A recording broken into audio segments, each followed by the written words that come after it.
All right. Good afternoon, ladies and gentlemen. The gates are open. Come in, weary travelers. How we all doing this evening?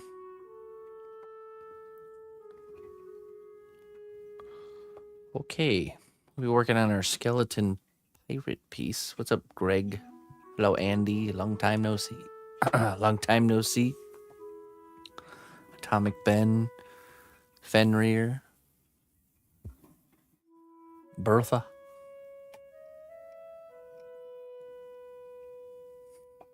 Clayton. There we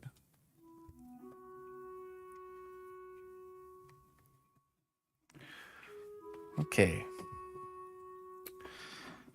Let's see here. We got our first mate here for the pirate crew. We finished this headband here.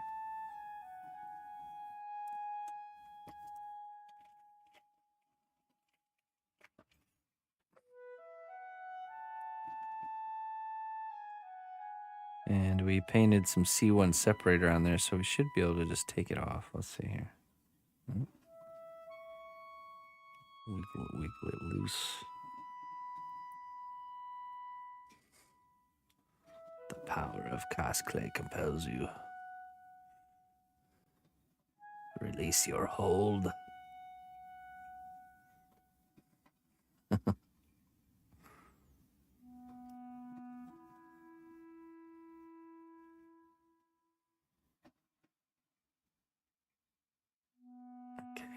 Oh, there we go. Nice. See, it should go back on pretty easily. Yeah, look at that. Snug like a glove. So now we can drill into the back of the head and do all the LED light work and cover it up real easy, just like that.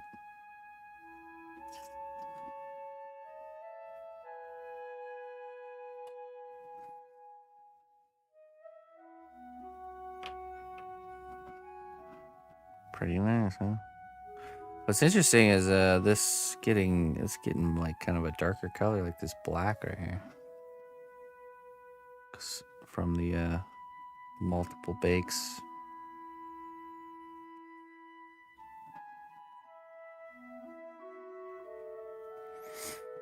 Okay, let's set that to the side, and I kind of want to get the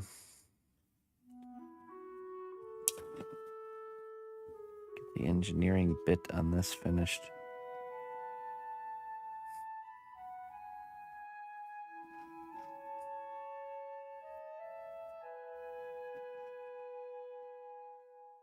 We have to cut this with the saw.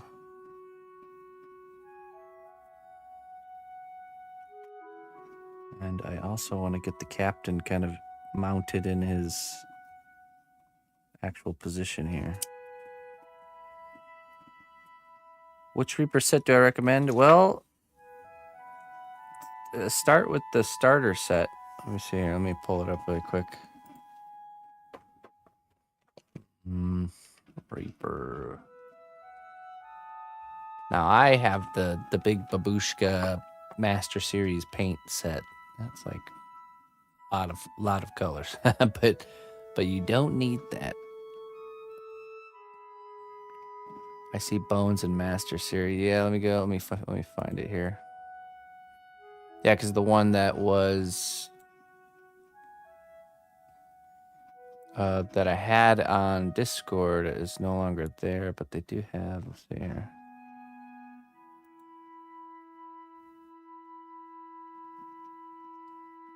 Here. Learn to paint kit core skills.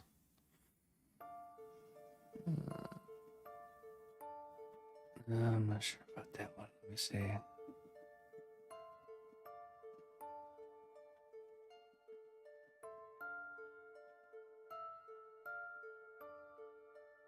Yeah, this interesting little learn to paint kits, but let's do Master Series paint set, I think.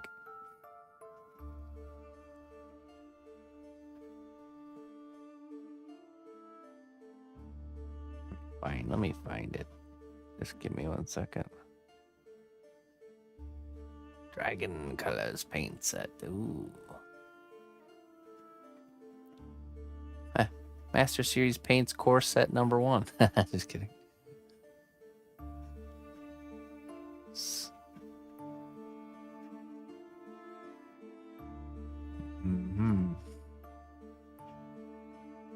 Jeez.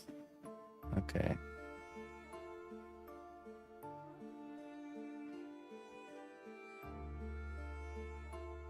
I swear, I thought it was easier to find. Maybe it's not in the Master Paint Series line. Core colors, maybe? Master Series Paint Triads. Let's see. Officially licensed Pathfinder paints. Reaper Bones Ultra Colors. Okay,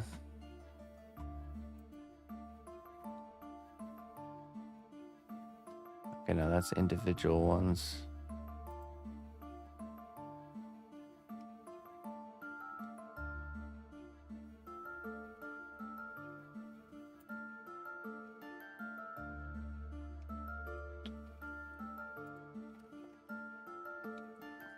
Well, shoot.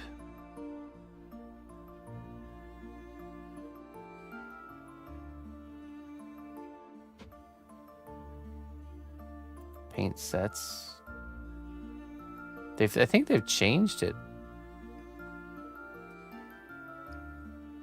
Because there used to be like a, it's probably, I think like $30 kit that came with what I would consider all the colors you would really need at the beginning. But I don't see it anymore.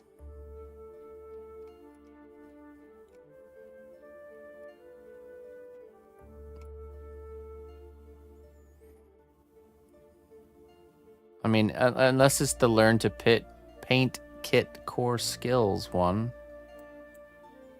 But this has Skeletal Archers, Orc Marauder.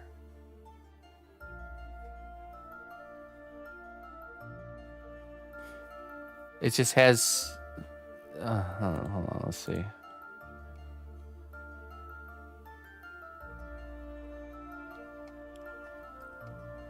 It just has colors there that I wouldn't necessarily recommend. Rebranded it. You know what? Let me go to Amazon. See if they have it. Amazon. Reaper paints. Paint sets. They probably don't have any on there. Okay, so that's the same. Learn to Paint Kit. Core skills.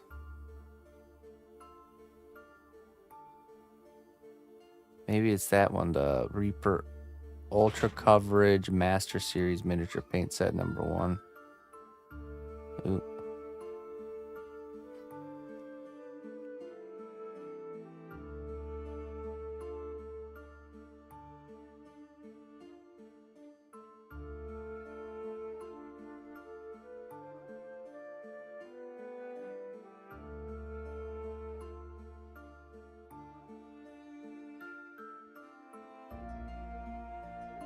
Yeah, that's a bummer that they took that one away. So let me go to here. Let me go to the general class info.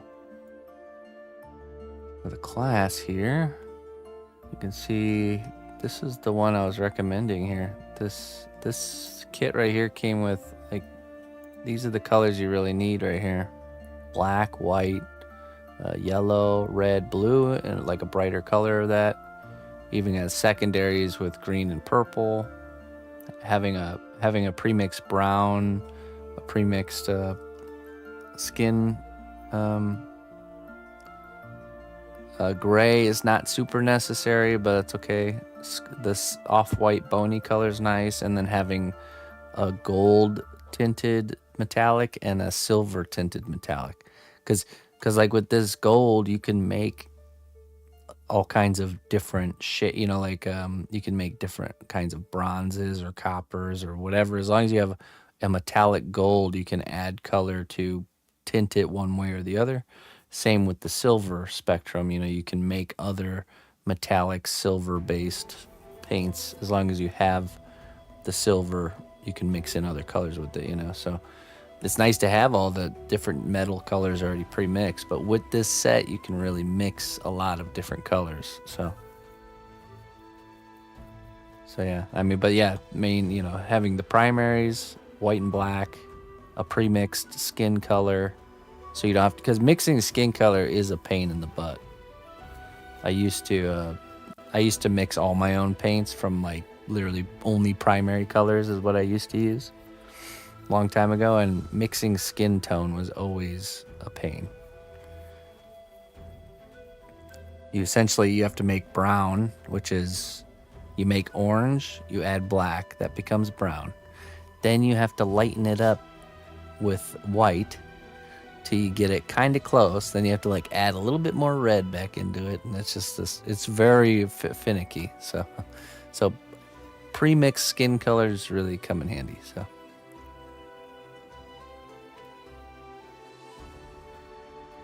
I'm thankful for that time where I had to mix my own colors, because I definitely got much better at doing mixing colors.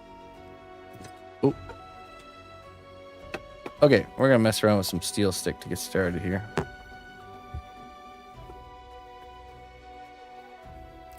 Orange and violet make a great brown starting point. Slowly add. Yeah, I mean, I always did. I used a fluorescent orange, like a really bright, vibrant orange, and then I would just mix black into it, and it always made this really nice, rich, colored black. So for a while there, I had that.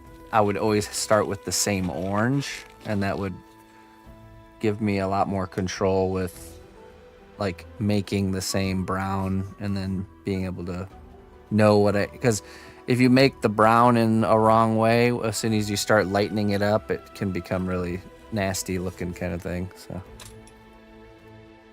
yeah, I used fluorescent orange and black to make most of my brown when I used to mix it. But now I just, you know, I have a bunch of pre-mixed colors, and that comes in handy for us because me and the missus, we paint together, you know. So it's nice to and we have so many projects going that we can just set the colors aside that we use on a project, and just there's no like wondering what did I use as a base color for this or for that, you know, like it's already there, it's pre-mixed. So you can kind of we can both work on the same paint job and still have the same colors, you know. But at the same time, there's a part of me that really there is a nice thing to allowing variation into your work, you know. I always thought that can help amplify things, where like you go to paint a part of a character and then you have to almost mix the color from scratch again, where it's gonna never be perfect, but it's gonna be slightly off, and then you just kind of go back into the area you already did and just add some of this new color, and it's a really dynamic way to build up a lot of color variation. You know, instead of it all just being the exact same color, there's, you know, you're painting some character's shirt that's blue, and it's got like a bunch of kind of very subtle, nuanced blues all next to each other, you know. So, but it's just a lot more work. So. It's just more work. But there is something to allowing that kind of that level of variation. Okay, we're gonna help this stick here. I don't have my super glue. That's a bummer.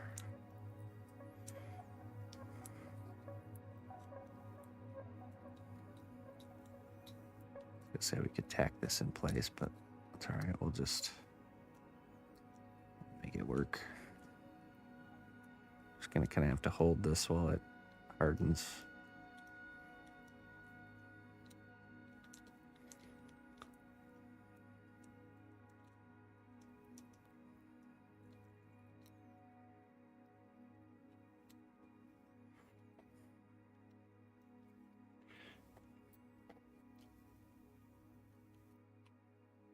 Make sure we didn't get any in our conduit here.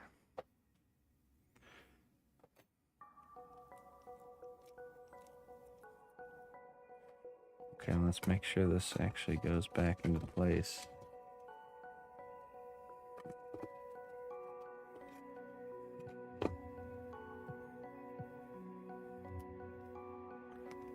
There we go.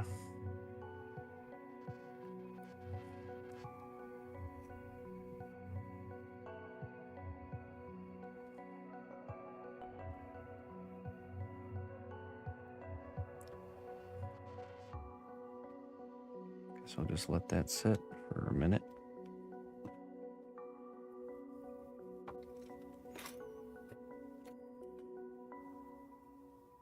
There. Let's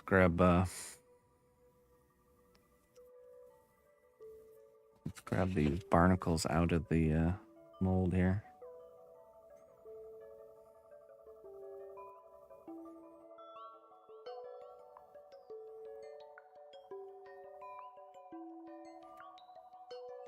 Oop. Oh, that was not baked enough. Yeah, that broke. That's how you can tell. That has to go back in the oven. Okay.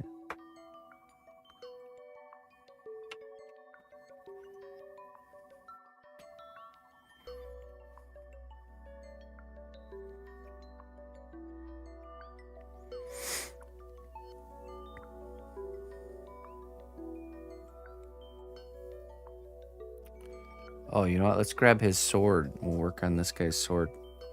We need the sword finished so we can make the hand and the arm attached to it. I think I saw a guy right here.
Yeah, the dragon still needs to get his paint job finished up.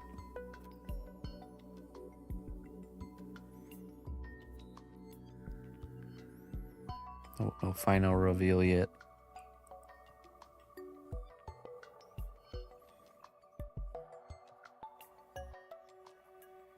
That's funny that you say that, because it's exactly one of the inspirations behind this project. So very good, very good.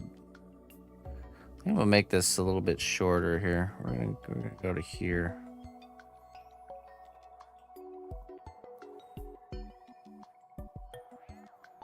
As I think the game Monkey Island really had a big impact on me when I was younger, like creatively, and you know, with games like Sea of Thieves and stuff like that, it can kind of brings you back. But yeah, that's kind of what I was going for. Is I wanted to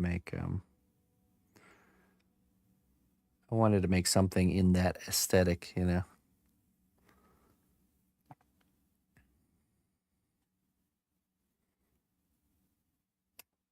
Wanted to make my own kind of characters that look like they could come from a universe like that.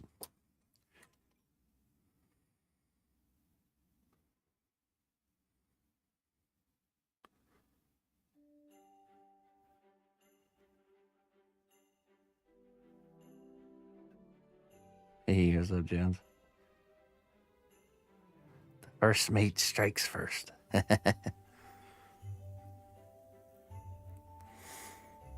Okay, then I think we will. Cut. We have to cut this here. Could probably use wire cutters here.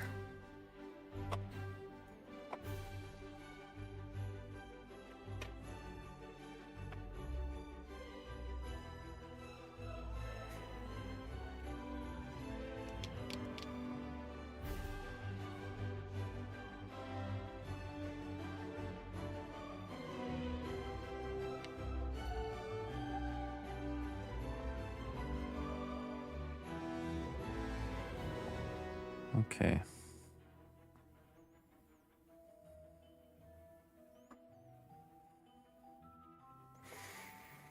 Yeah, these are like bolt cutters, handheld bolt cutters.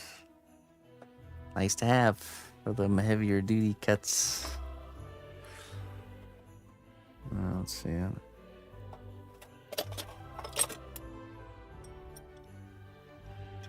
Do.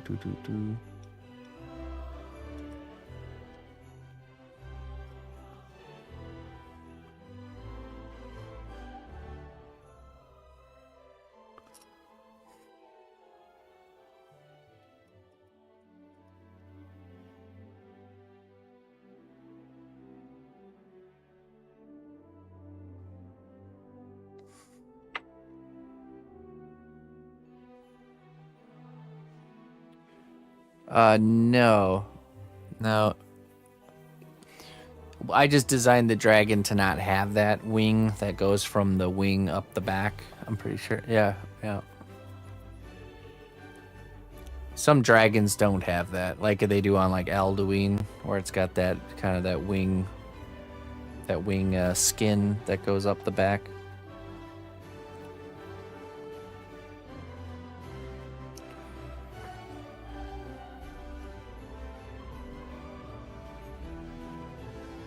Oh, man, this new batch of the clay glue is very liquidy. The viscosity is very high.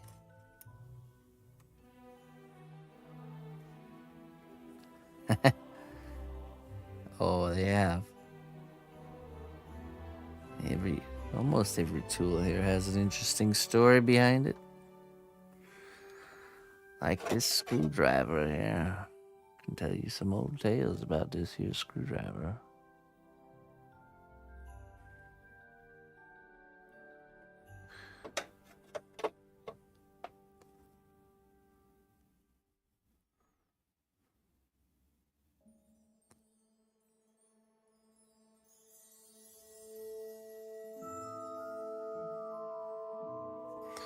Oh, this perfectly normal pair of silk.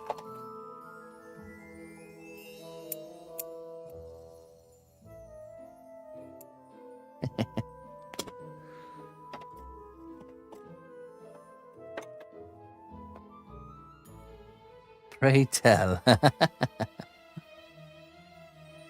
Well, you see, it was a long time ago. I was traveling through the desert lands. And I came upon an old shop in the middle of the desert. Weary from my travels and out of water, I had to stop and ask for help. There was a little old man there in his shop, tinkering away at these mechanical creations. I asked if anyone was there. He popped his head up and said, "Hello, welcome. Welcome to my shop." I said, "What are you doing out here? How could you have a shop way out here in the desert?" Anyways, we went on many grand adventures together. His name was Boone. He had a big mustache and always wore funny hats. And one day, before me and Boone parted ways, he came to me with a glass jar filled with miscellaneous tools and said, "Here, I thought you might like these." And, many of those tools, almost every single one of them has a very good use. Just shows you the kind of person Boone was.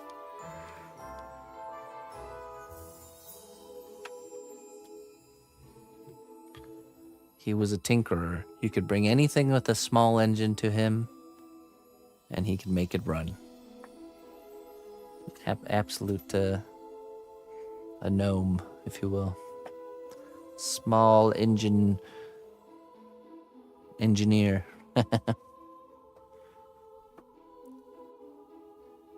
Oh, and he gave me a rug too. It was a jar full of tools and a rolled up rug. I did use the rolled up rug for a long time. All right. What do I need here? You know what? I'm gonna go cut this. Wait, let's see if we can get this out here before it hardens. There we go. Ooh, Neighbor Bob. No, Neighbor Bob is another character. I just always seem to meet these characters, these types of people. Wonderful people. Of the wonderful assortment. Okay, I'm gonna go cut this this boarded edge here with a saw real quick, because we're gonna need to do that to move forward here. I'll be right back.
All right, very good.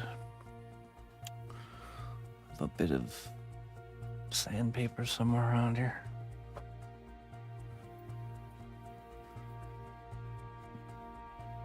Oh, yes. Doesn't have to be super smooth, just take away the harsh edge here.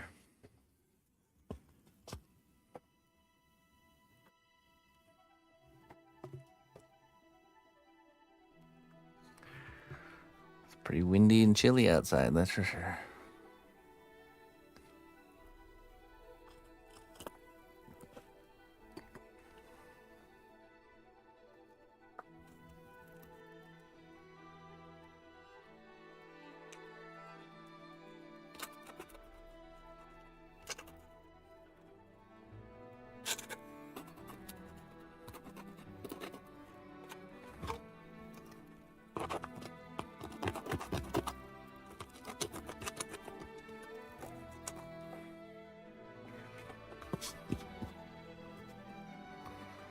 Okay.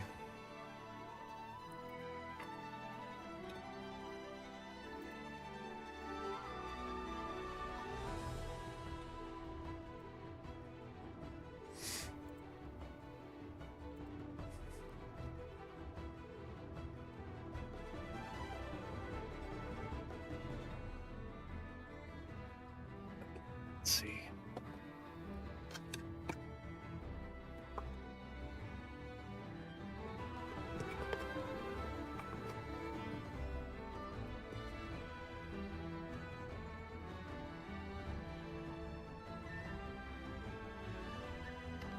FYI, at Amazon, I bought end cuts of tubing. Random pack gave me some great options for.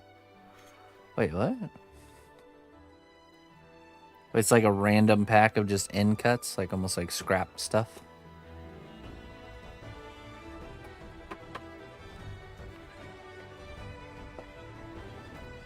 I don't know, I'm curious.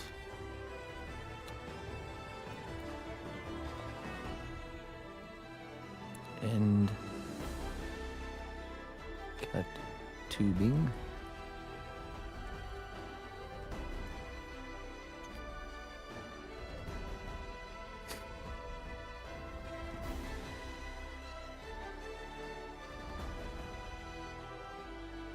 KNS is the oh yeah, they're the ones who do the bronze, the brass tubing. Let's see. I'll just go to their page, K&S.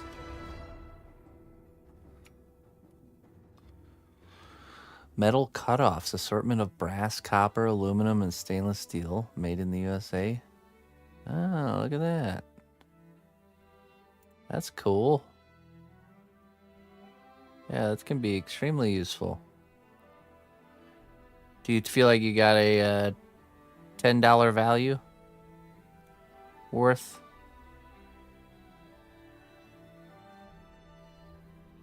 I mean, it looks pretty nice. Check it out. Got a bunch of little metal cutoffs.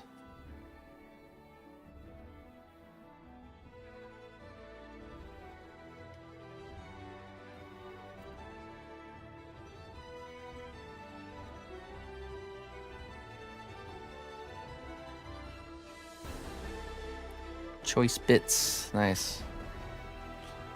I wish it were not $10 though. If this were a bartering situation, I would say, you know, I'll take that amount for like $4.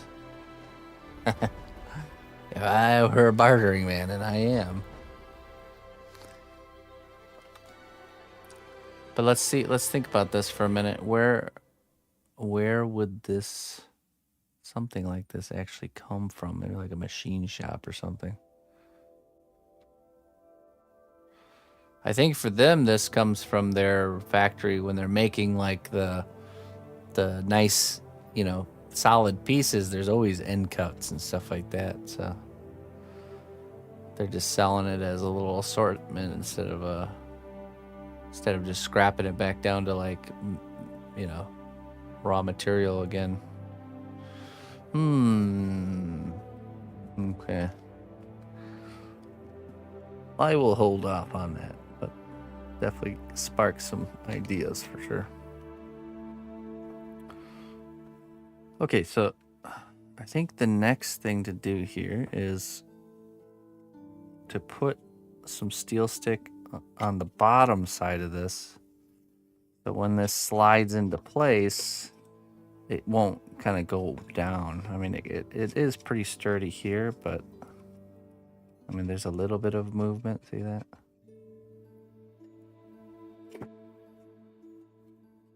One is a cut from the armature tubing. Yeah, right. It's just, to me, I wonder if 10 is like, I would almost rather buy a pack of the stuff that actually fits together, you know, for a little bit more. But it is a good idea. It is tempting. Not gonna say it's not tempting. It's tempting. Okay, let me get a glove on here.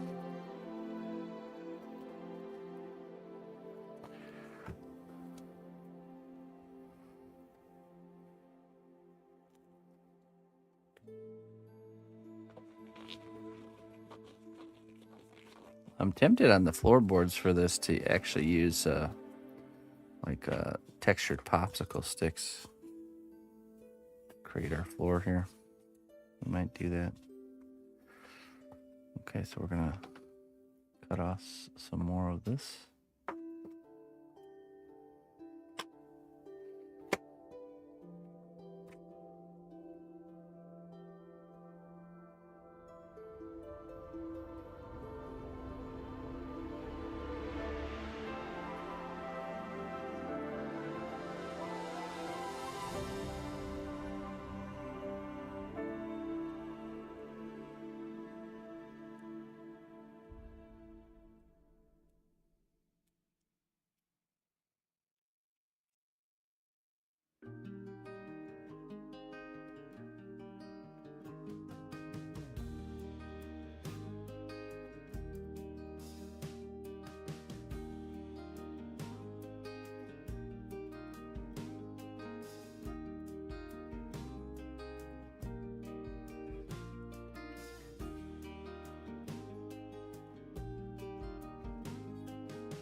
Okay.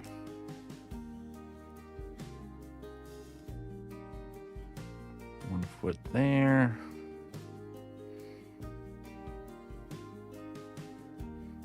One foot here.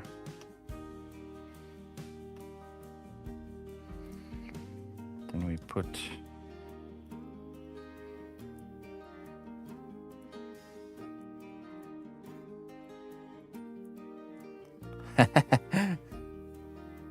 well, if you use my Amazon affiliate link, then I would have gotten a 3% commission, probably.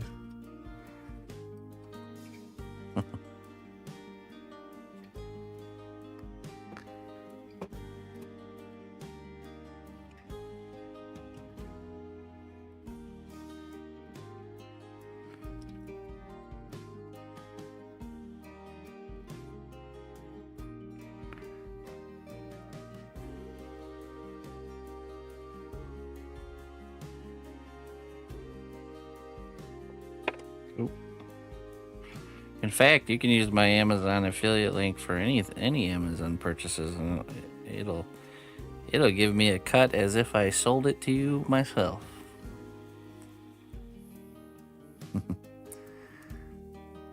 I will convince you to buy all the Amazon things.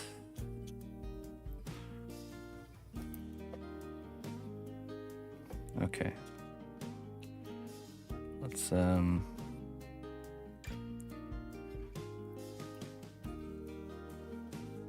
yeah, it works on everything. So the basically the way Amazon affiliate links work if you click someone's affiliate link, mine or any other content creators, it puts a cookie on your browser that I think lasts for 24 hours.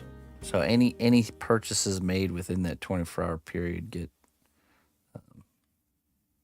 like attributed to the person's whose affiliate link you clicked. At least the last time I checked how it works, that's how it worked.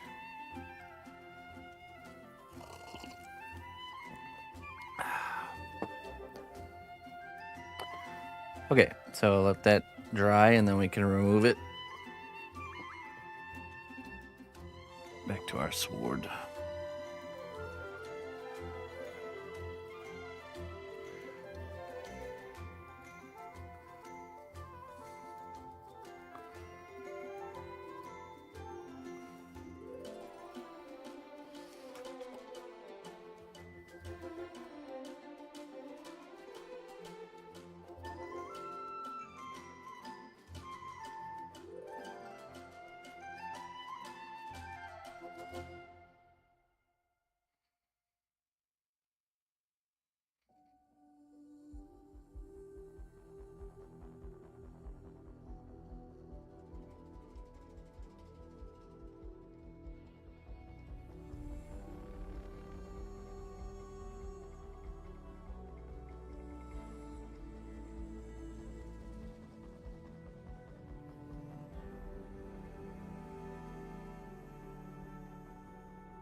Get a fresh blade on this knife here.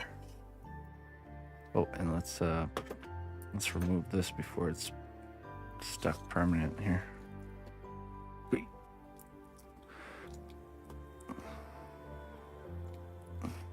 Okay. Just a second here. I have a word with this.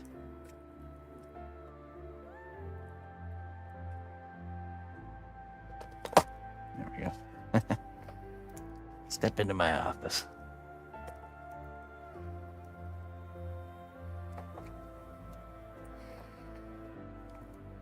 There.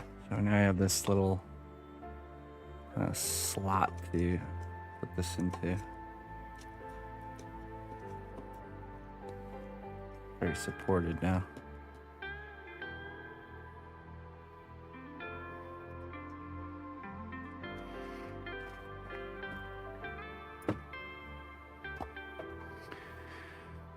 New blade.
Neat. Let me do the handle.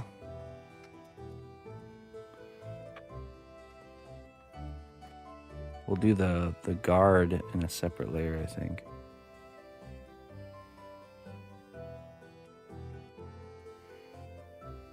Oh, and yeah, we want to probably sculpt the hand first before we do any sort of hand guard.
Can you share your broadcasting schedule with me on Discord? I enjoy your recent stream, but I couldn't find your schedule on your channel.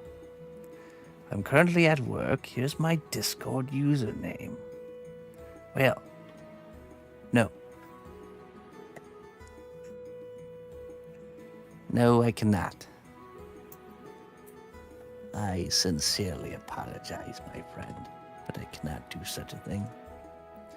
It is beyond the abilities of these fingers.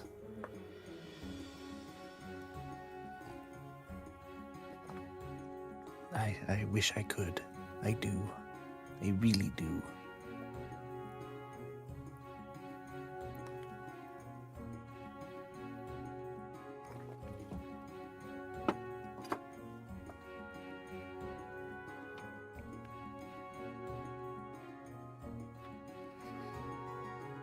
They're getting more clever.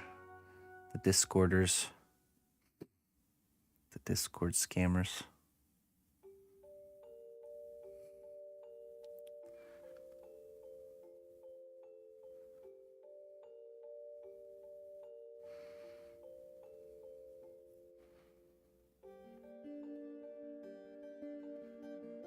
Jägermeister. The hunter.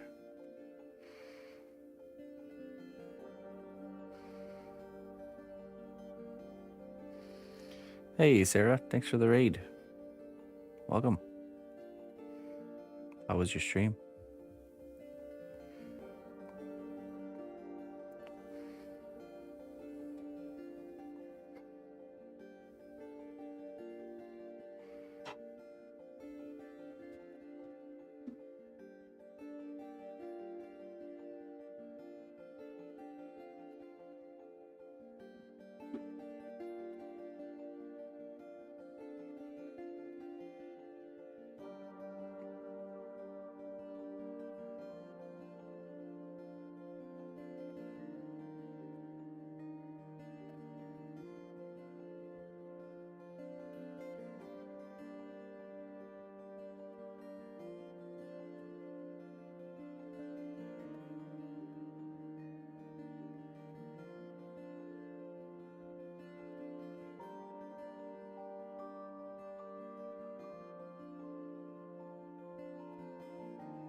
A few trees, picked a few berries, raised a few fences. Simple Valheim life. Oh, Valheim, nice.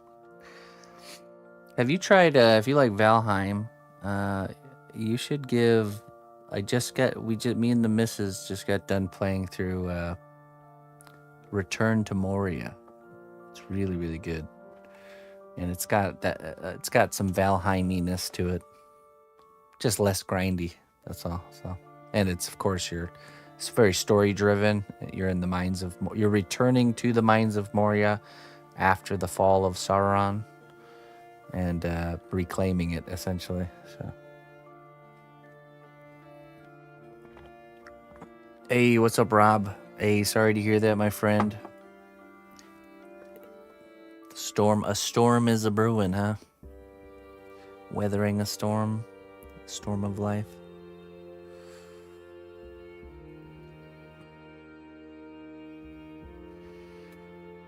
Tales from the Shire. Yeah, you should give this one a chance. I mean, I was kind of opposed to it initially too, but then when I started playing it, I was like, man, that's a great game. So, yep, exactly, Rob. I don't know if you feel free to shed light on possibly what's going on, and if you want to, but I'm more than happy to lend an ear, my friend, or an eye, because I have to read. An internal ear, a brain ear. Sometimes just saying what it is that's bothering you to somebody else is all it takes to help, so I don't mind.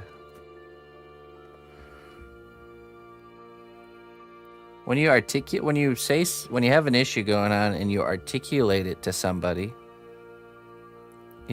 through words or typing, it helps you understand the problem yourself too, because to formulate it into words and say it to somebody else helps you get a grasp on it yourself. And I think that's kind of the baseline of why it's important to talk to people about about what's going on, Also, insight from others can help too. So, but mostly it's just so you can understand it yourself. More than happy to be that ear, my friend.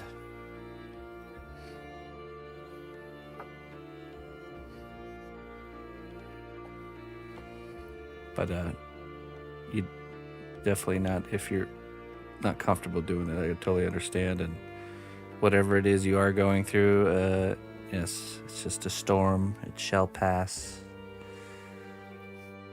It shall pass. Must endure. Batten down the hatches, my friend.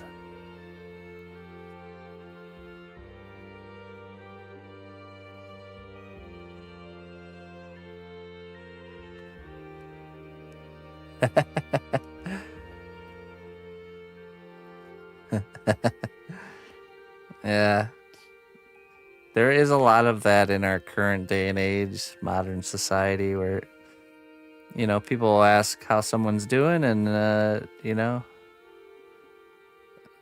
but not really, like there could be stuff going on. Either the person's not going to say, or the person who's asking the person how they're doing doesn't actually care how they're doing, So, no, I do care. I really do. So.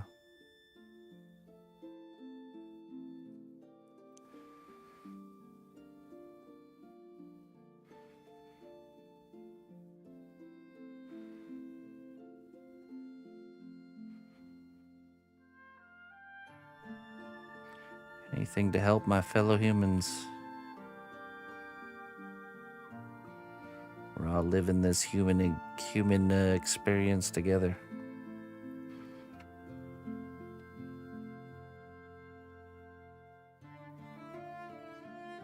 Yeah, no, you're right. You're right. I mean, there is a coldness, though. You have to say there's definitely some coldness out in the world.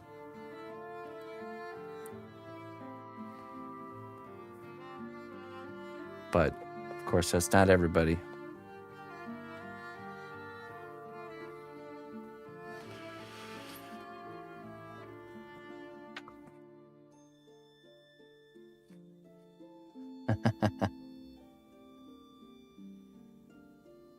Had my meds adjusted about a week ago because of it. Okay. I get so misunderstood in so many ways. I know you care. I love it here.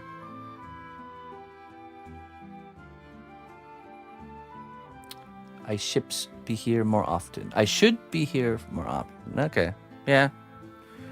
Yeah, I mean, I do try to create that kind of sanctuary from the chaos of life and the world. Yeah. Let's step into this realm of sculpting fantasy things for a little while, huh? Yeah.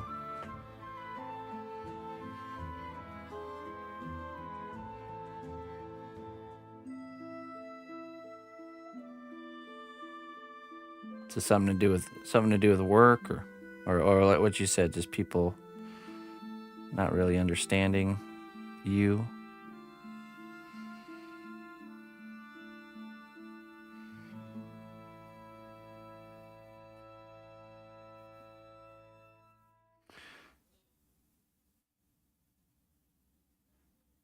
That's kind of a lesson I've learned over time is the more you care about what others think of you,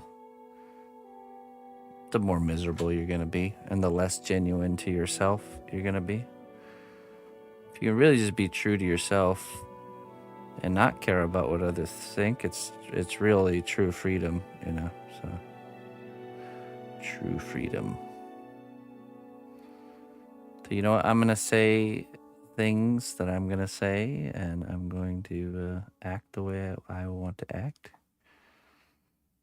and be the person that I want to be, despite what others are doing or saying or thinking. I have more respect for somebody who's not a good person but being genuine about it than somebody who's,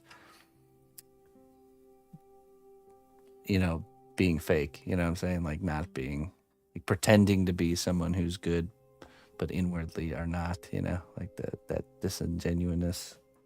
I don't like that. Nobody does, really. I'd rather have somebody that's flawed and realizes it and knows it and says it, and you know what I mean, and are just true to themselves, and than somebody that's we're all flawed. That's the thing, is we're all flawed, but the people pretending not to be. You know what I mean?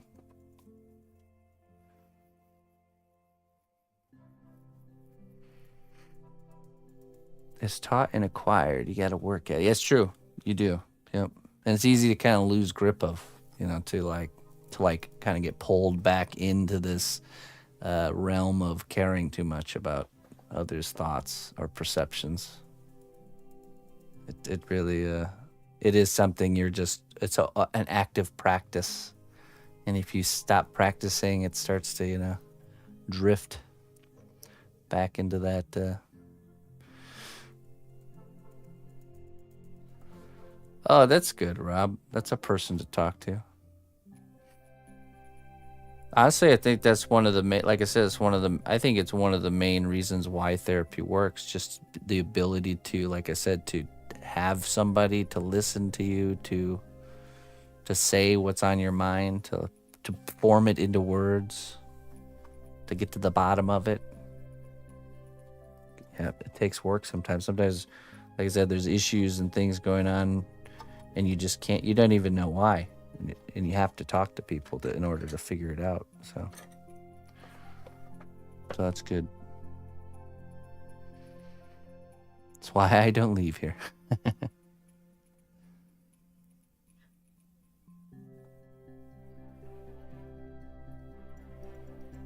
Some people like to help, but most like to be needed.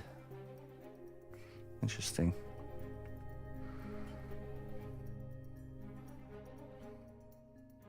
Intent is an important thing, right? Intention.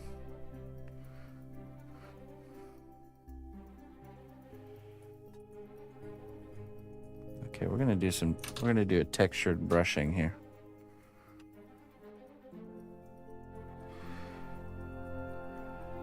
You know, honestly, life can be so complicated with a lot of things that doing something like sculpting something out of clay is so simple. and not complicated at all, you know. That's why it's so I don't know, beneficial. I guess you could say that for pretty much any sort of artwork, especially, you know, something you're working with your hands. It's like getting back to those fundamental things you enjoy as a child. Just doing something with your hands that's creative and fulfilling. Void of all the intricate, complicated things.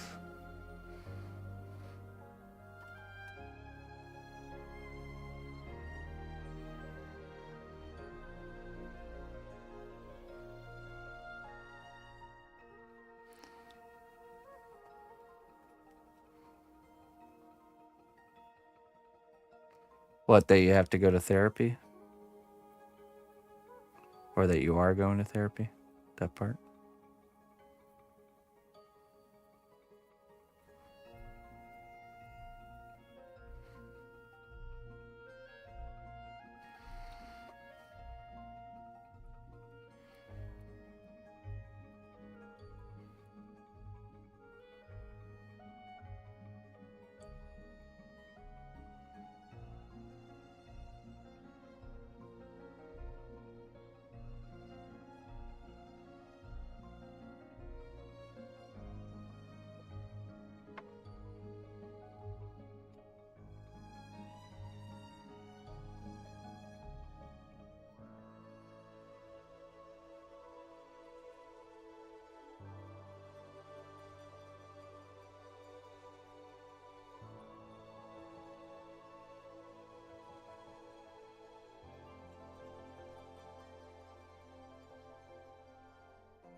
Well, yeah, of course. But honestly, those are people you don't really want to be around anyways. Not sure if maybe it's a situation where you have to be around them, but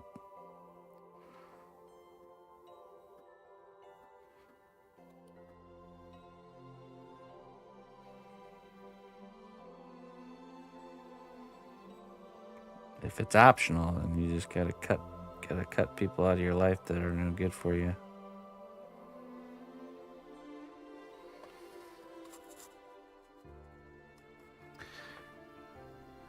I think it's good practice to deal with difficult people too, though. At the same time, I just view everything in this life as a opportunity for practicing something that builds character. That's why we're here, after all.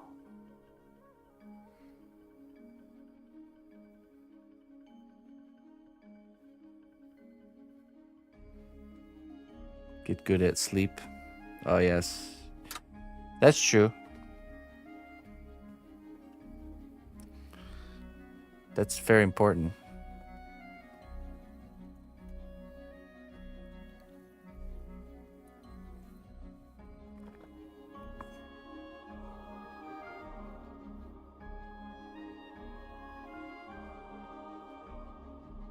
You work with him, okay. Intrusive thoughts, yeah. Well, it's good to recognize that intrusive thoughts aren't you know, like you need to realize that doesn't define you. You know what I mean? A lot of people deal with that. It's the thoughts you take action on. Those are the thoughts that define you, you know?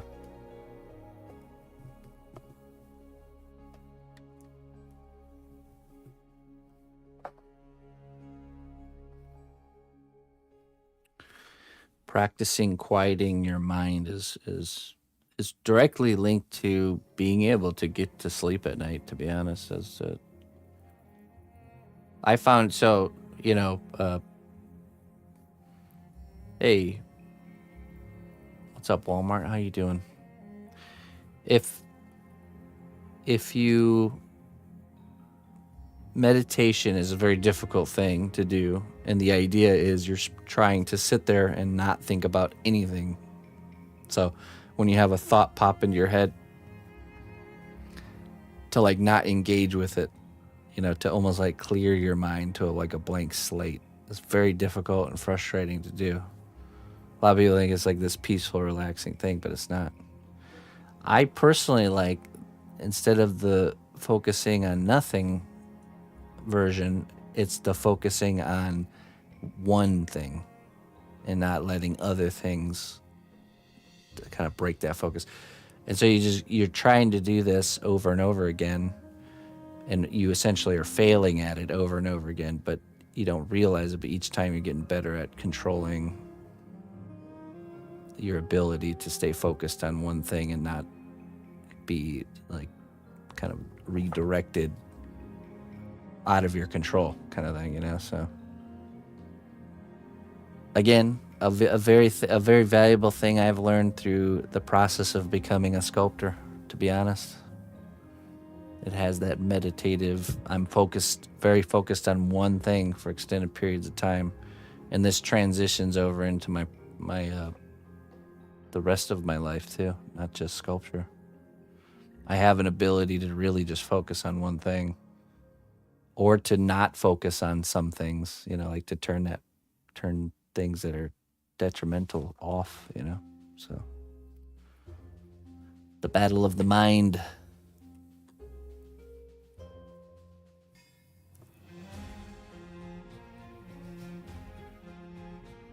Blaze, yeah, I mean, it can be anything, to be honest. And that it just you're essentially retraining your mind how to think, because most of us go through life not really paying attention to the fact that we can train our minds how to think about things, like the basic processes. Easier said than done. I know. It's not easy, but it is possible. You have to believe it's possible for it to be possible. You have no problem going to sleep. That's good.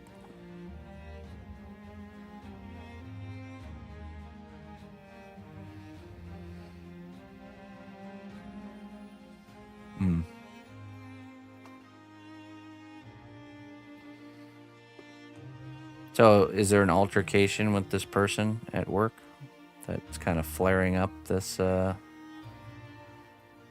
intensity? You know what I mean?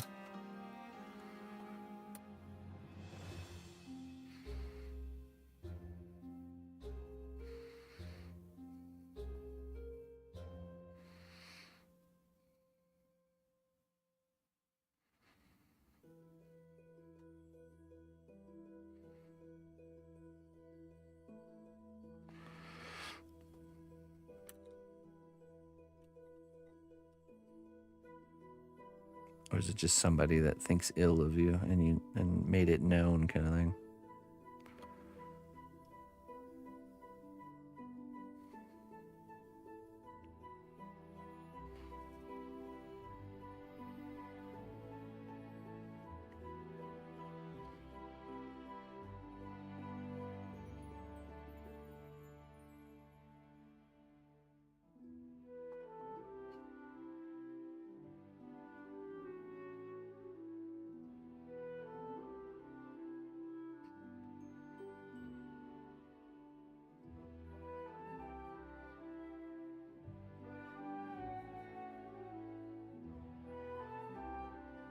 Oh, it's good for you to realize that you needed to take that day, you know.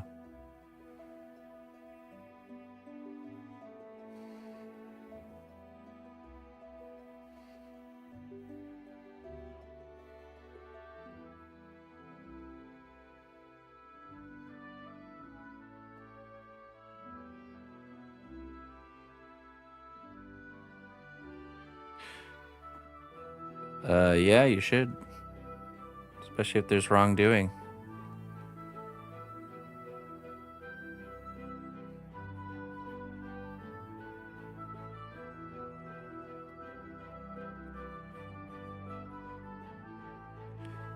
I've personally learned that you can't just let the things that are happening are wrong. It needs to be called out. You know, I've had problems with that in the past where I just would rather avoid confrontation, and kind of put up with things that are wrong. But it's kind of like your duty to, you don't have to be mean about it, but to essentially gently point out the wrongdoing, to give the person the opportunity to change. Otherwise, it's just this thing that's not really, sometimes people don't even realize that they're making others feel a certain way. Most of the time they do, but, at least you can wipe your hands clean if you've essentially called it out, said, hey, I don't really appreciate that.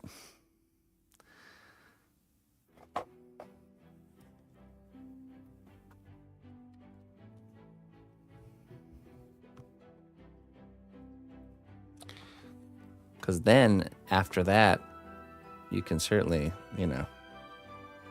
say, hey, there's this issue going on. I brought it up to the person. They're still doing it,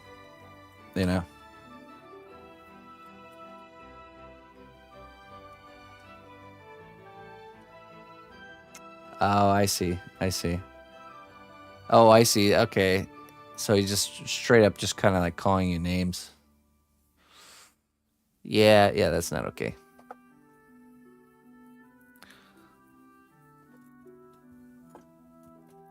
Especially in today's day and age, that's a very sensitive situation to be bringing up, especially if it's not true. Could be even dangerous, so giving people the wrong idea. Yeah.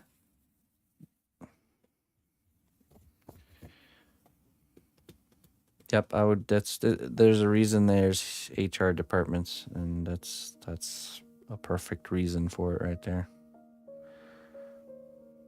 And like I said, you just gotta not care about what other people think,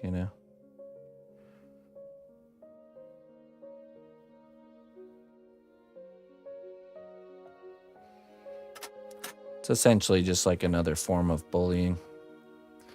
Some people never really grow up out of the schooling phase of life. Okay, let me go put this in the oven and refill my coffee. I'll be right back. Yeah, sorry to hear about this happening to you, Rob. It's a bummer, but it's okay. Just a challenge to overcome. You gotta view it that way. It'll just make you stronger in the end. Yeah, I do think you should give him a fair warning first. To just try not to get upset, and just say, I really don't appreciate you saying that about me, and I'd like you to stop. And then if he doesn't, you just go straight to whoever's the boss. You know what I mean? And that way you've given that person a fair chance, because we all make mistakes, even people that are our enemies, right? So that's just what I would do personally.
Hello, Zeta.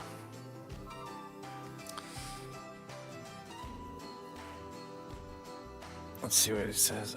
So he's not really a bad guy either, from what I've seen. Yeah, like I said, we're all human, and maybe that's why communication is very important to make it very clearly known that you don't like this particular behavior, to like communicate that to him clearly. And then if it doesn't change after that, then okay, well, then we move forward with a clear head. You know what I mean? But I get it. Dealing with situations like this can really probably causes it like for me, it's like adrenaline inducing. When you're having to deal with situations like this, for sure. So I know how you feel, man. But it's the right thing to do to communicate it. Well, but have you really clearly called them out on it and said, "Hey, I really don't appreciate that. Could you stop?" Because you think somebody would know something, but everyone's got a different perspective, and things that we would think are not acceptable to do, other people think it's okay. And it's just, yeah, just give them a good warning, like just communicate it clearly. That way you can rule out any maybe he's just not aware kind of situation. You know what I mean? He can tell you don't like it. Right, from your perspective, it seems that way, but you won't know until you at least say, "Hey, I don't like that," because now there's no wiggle room for like understanding or miscommunication or anything like that. And then you can move forward. Like I said, then you can justifiably move forward with the next step if it's continuing. You could just go and do it right away, but I like to give people a chance to make things right, because there has been times where the person really just didn't realize that it was causing turmoil. And then when you bring it up, the way they respond is important. If they respond like, "Oh man, I'm sorry, I didn't realize that this was, bothering you this much, I will stop." And, like if they respond like that, that's a wonderful thing. And probably it's amazing how it could repair the bond like that and even make you closer to that person when those type of situations happen. But if you're met with resistance and like pushback in the other way, then you just kind of know where they stand. So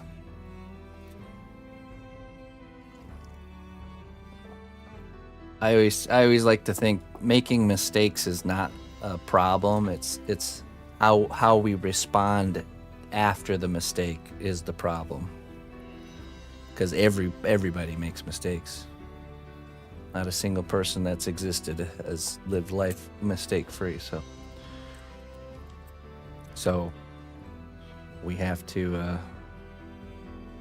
It's how you respond after you've made a mistake and realize it. That's the real kind of fruit to judge somebody by, really.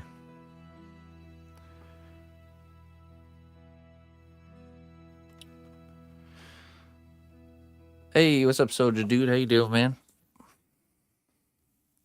Yeah, it's all good, man. It's just part of the life of a streamer. I was like, yes, I remember when this stuff would happen to me too. Happens to everybody. So it was still fun to watch you work.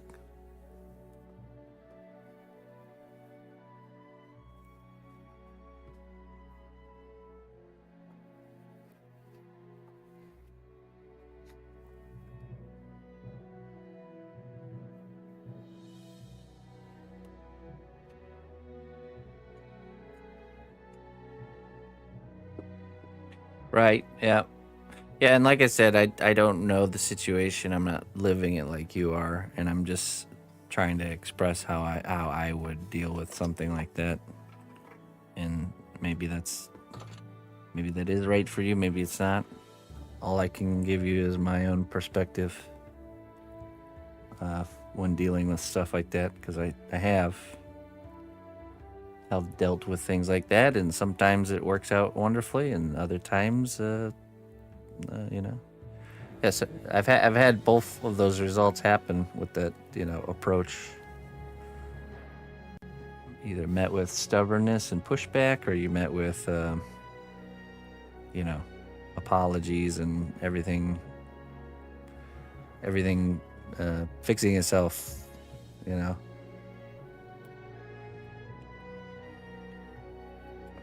It's like the drawing the line in the sand moment,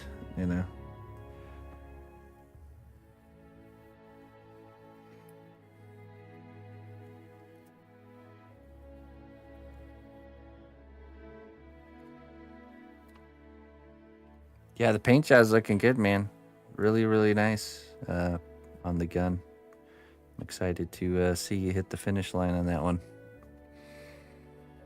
Oh, so I don't know if you saw my message, but I wanted to message you.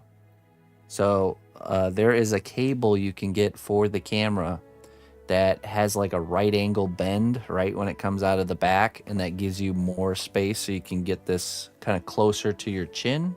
And trust me when I say it's more comfortable there that way, and you're gonna have less kind of like less movement, less shakiness. It's gonna be more stable that way. Because like right now you have the cable that just comes straight out the back, and that's taking up space there. So there's a here. Let me get it for you really quick. Let's see. I'll just link you the exact cable I have.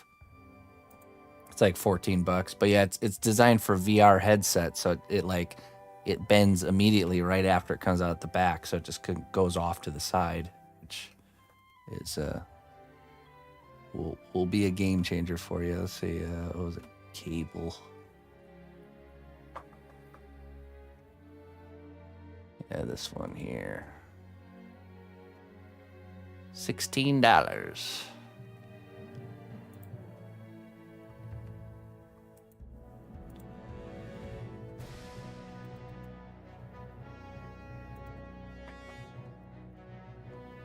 There you go.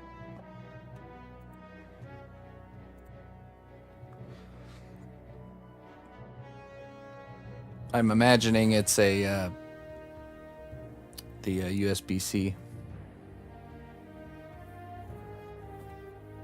You're using the Brio, right? The Logitech Brio.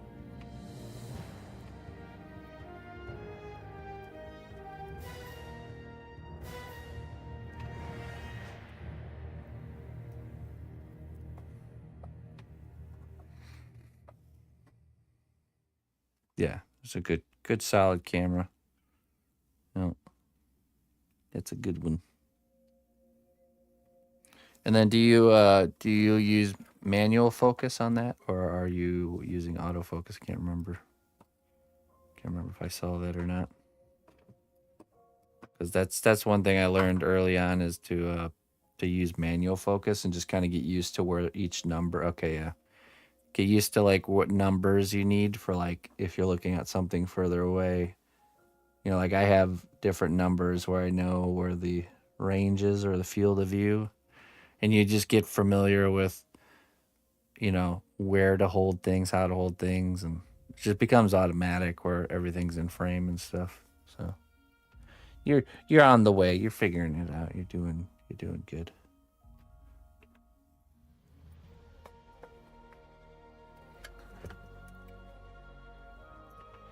Okay, we're gonna do the decking here of the boat. Still trying to memorize. Yeah, it takes time to get comfortable with it, for sure. Just be patient. It becomes more comfortable with time.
free here.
Hello.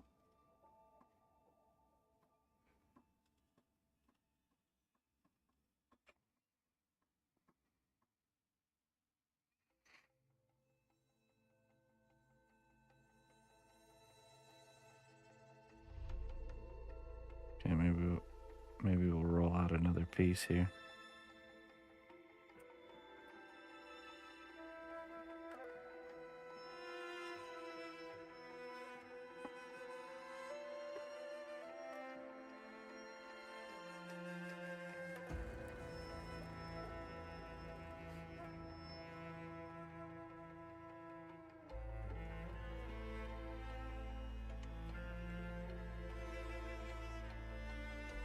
Oh, there you go. The old technology song and dance, huh?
Sure this still fits good before we start texturing it.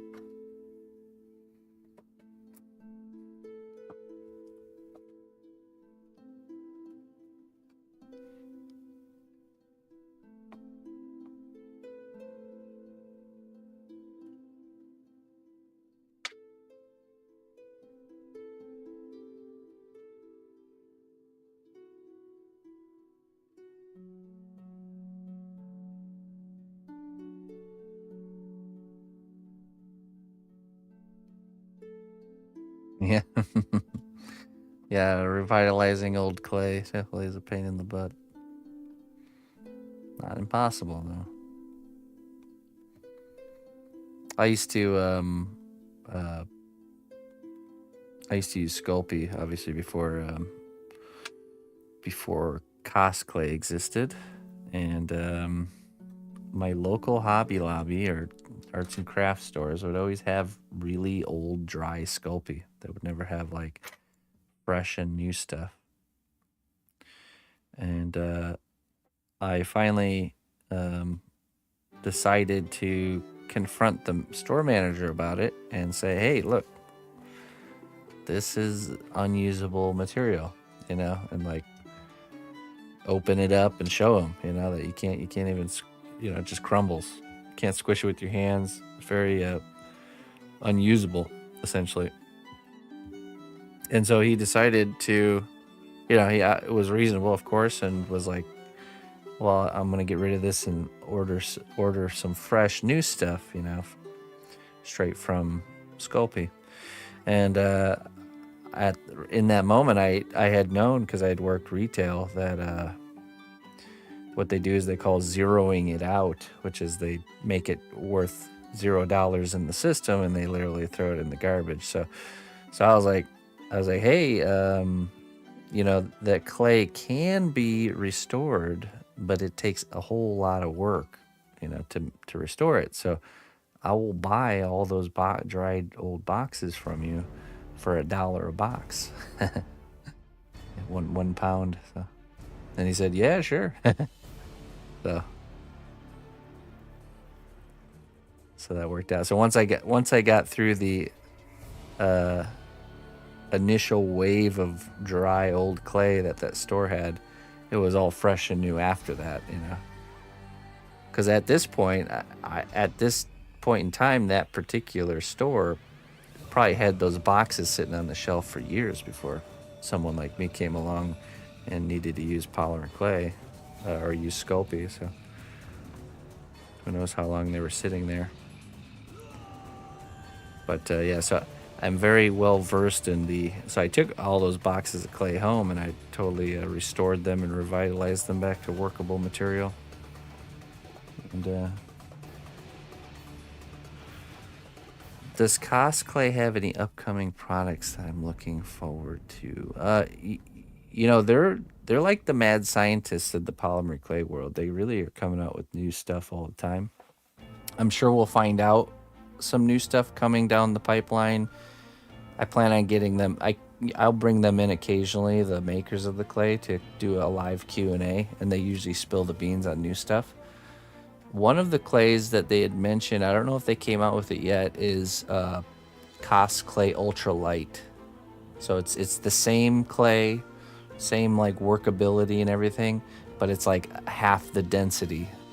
So it's a really lightweight version of the material, which I could see being really useful for like flowy capes and wings and things that are like big and in the air. So just as rigid, yeah, like the finished result is like the same, it's just less dense. So I think it might be a little bit more difficult to sculpt with. That would be my guess. But yeah, I'm not sure. Let's go to the Cos Clay website. I know they sent out kind of samples. I'm just not sure if they've actually come out with it yet. And they have a lot of like liquid mediums that I've been experimenting with that really have a lot of potential. So let's see here. Yeah, I don't think so. The liquid mediums, I got all those.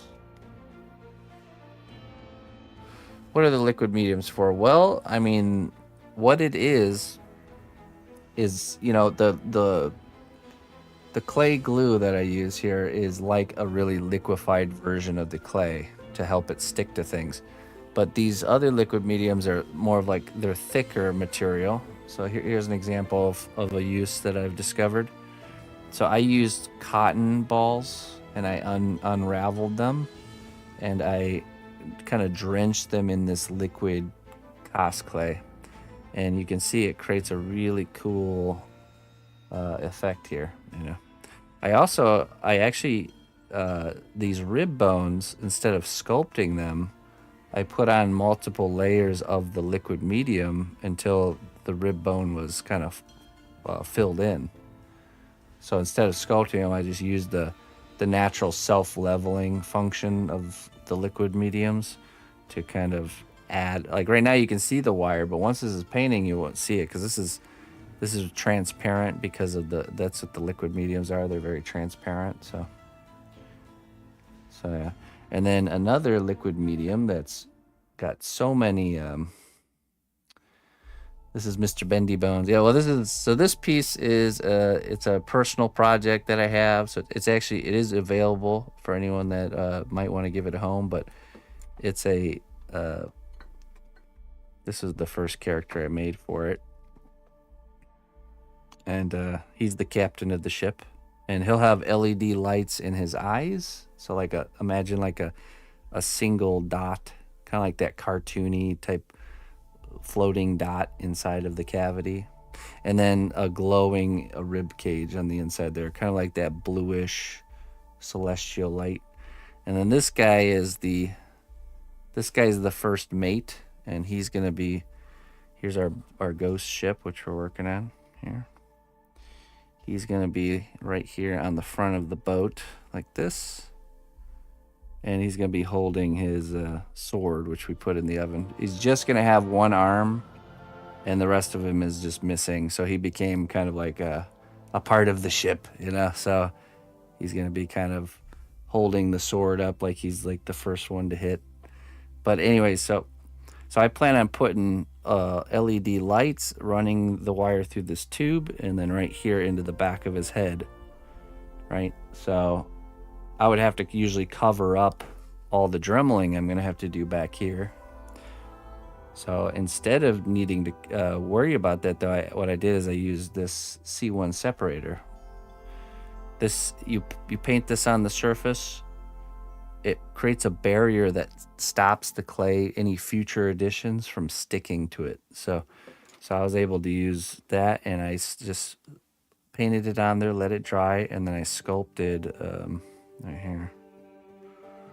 I sculpted this right onto the sculpture and then baked it again. And then I was able to remove it thanks to that C1 separator. So I'm able to make really very seamless detachable pieces or parts. And I pushed the limits of this liquid medium on this project here. This is if you haven't seen it, it's the, where is it? Here it is here. So I created this project in a modular way where I created each section of the character, and I used this liquid here to essentially mold it, but only using the clay. And then I duplicated the parts and then repositioned the characters, and then kind of went back in and sculpted all the in-between areas and the tongue and the teeth and the tails.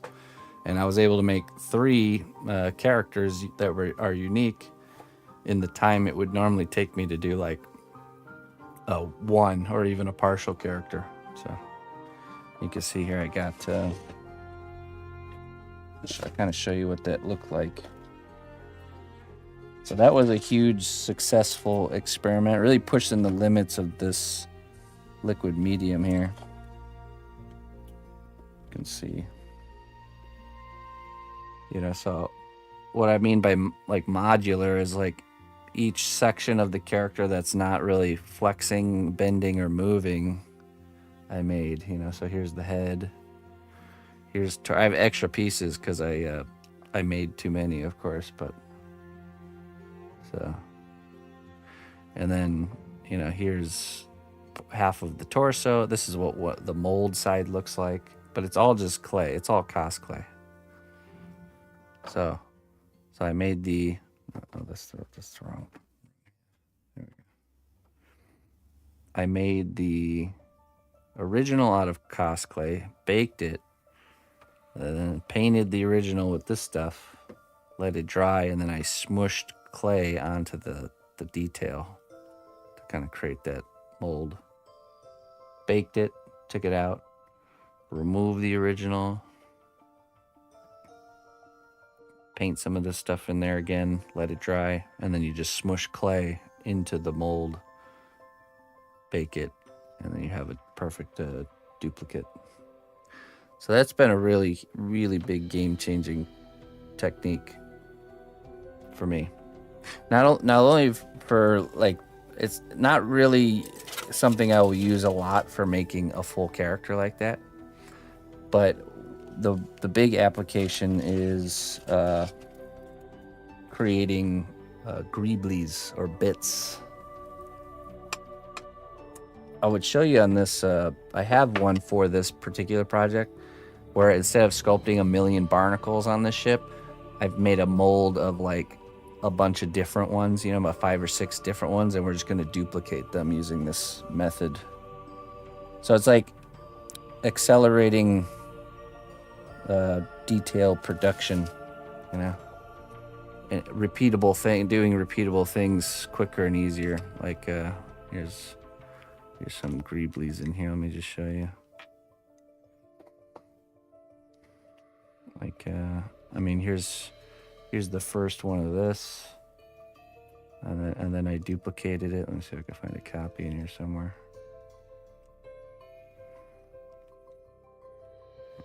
I think that's one. Oh, that's a different gear, but you get the idea. So oh yeah, right there. There's the copy. It has some of the little teeth broken off, but you get the idea. Oh yeah, little vents, little detailed rivets. Here's one of these guys too. Skulls, very useful, multiple reasons. Like some smaller ones. So then when I'm like assembling a project, the more of these I have, limits on the model complexity with these molds. Well, that's the idea, is you're not molding the whole thing like I did with the Tyranids. That was just kind of like, let's push the limits of this and see how far we could go. In the majority of the uses, it's going to be, you're actually just molding a singular detail that you're duplicating and then adding to the overall piece, you know, the overall character. Like, let me see, I think the Minotaur is a good example of that. Let me go grab him. Was there any parts on this one I did? No, I don't think so. So like, instead of making, like, say you're gonna sculpt like just a normal kind of like rivet onto the character, instead of sculpting a normal one, because I have to do it a million times, I can do a really elaborate one and then duplicate the elaborate one many times and not be totally punished for the extra time spent doing those all individually by hand, you know. So where are you, Mr. Minotaur? Oh, there you are. Hiding in the shadows, I see. This one. This one's a good example. Right, yeah, and then at the end of it, you have these little greebly that you can use for other things too, you know. So you're designing them and making them for specific projects, but then you're also hanging on to them and like building this like almost like library of objects over time. So here's the Minotaur here, looking really nice. So you can see I used these skulls right here were duplicated skulls. So this the axe is mirrored. So I actually duplicated the axe and did both sides of the axe without having to sculpt them both. these rivets right here on the belt I did with that method. They go all the way around. Okay, boom, boom, boom. And these ones right here too, these guys right there. These ones too, these little kind of emblems. I think I did these ones too, these guys. I duplicated these and then I kind of carved them with different kind of runes.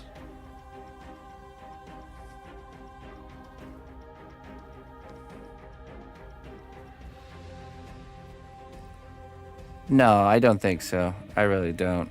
I'll always be operating in the realm of one-of-a-kind pieces, you know?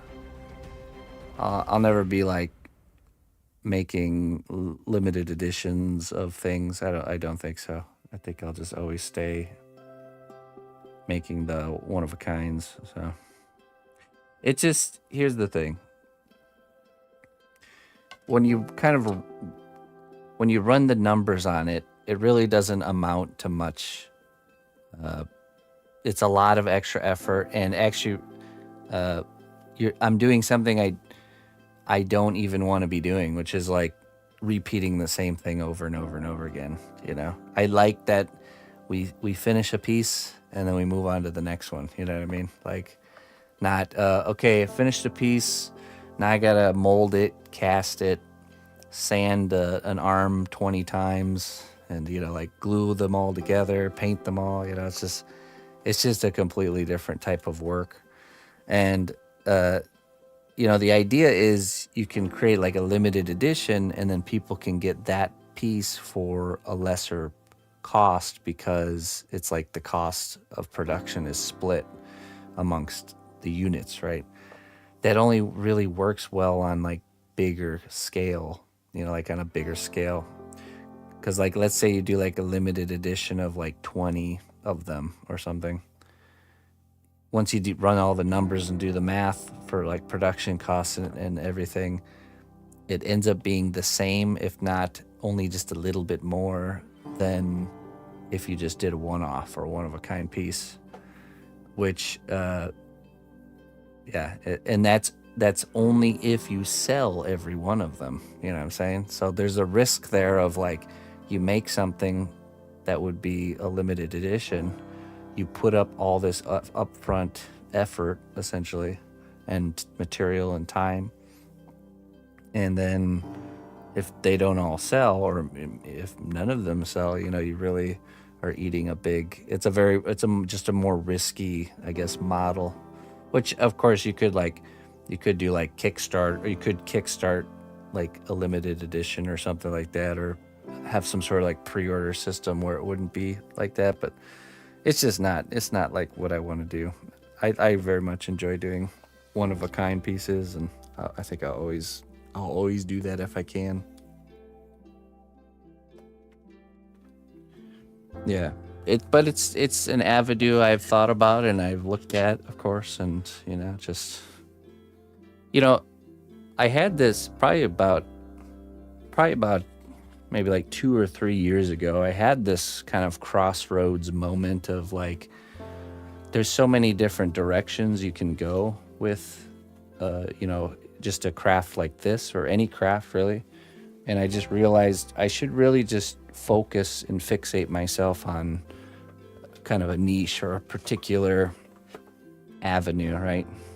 And me being not just a sculptor, but also a streamer, like a content creator, it all kind of lines up that I should continue to do things very traditionally, with traditional methods, and I should do them all one-of-a-kinds and not do repetitive work, because that's not very fun to watch. So at least I think so. Hey, have a good one there, Money. Have a good one. You too, Saradini. Thanks for chilling with us. So yeah, it's a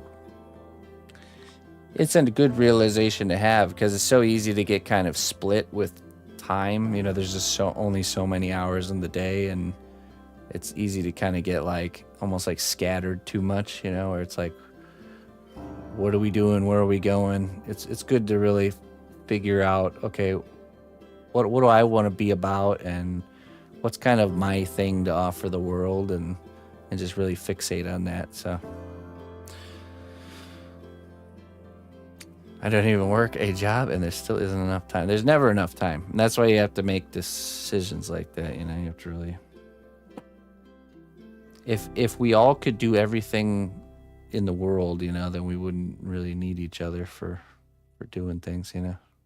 If we could all be really, if we all could have had enough time to master every skill and do everything, you know, it's just not how it works. I'm actually very thankful for that, because it's nice to never be bored. That's for sure.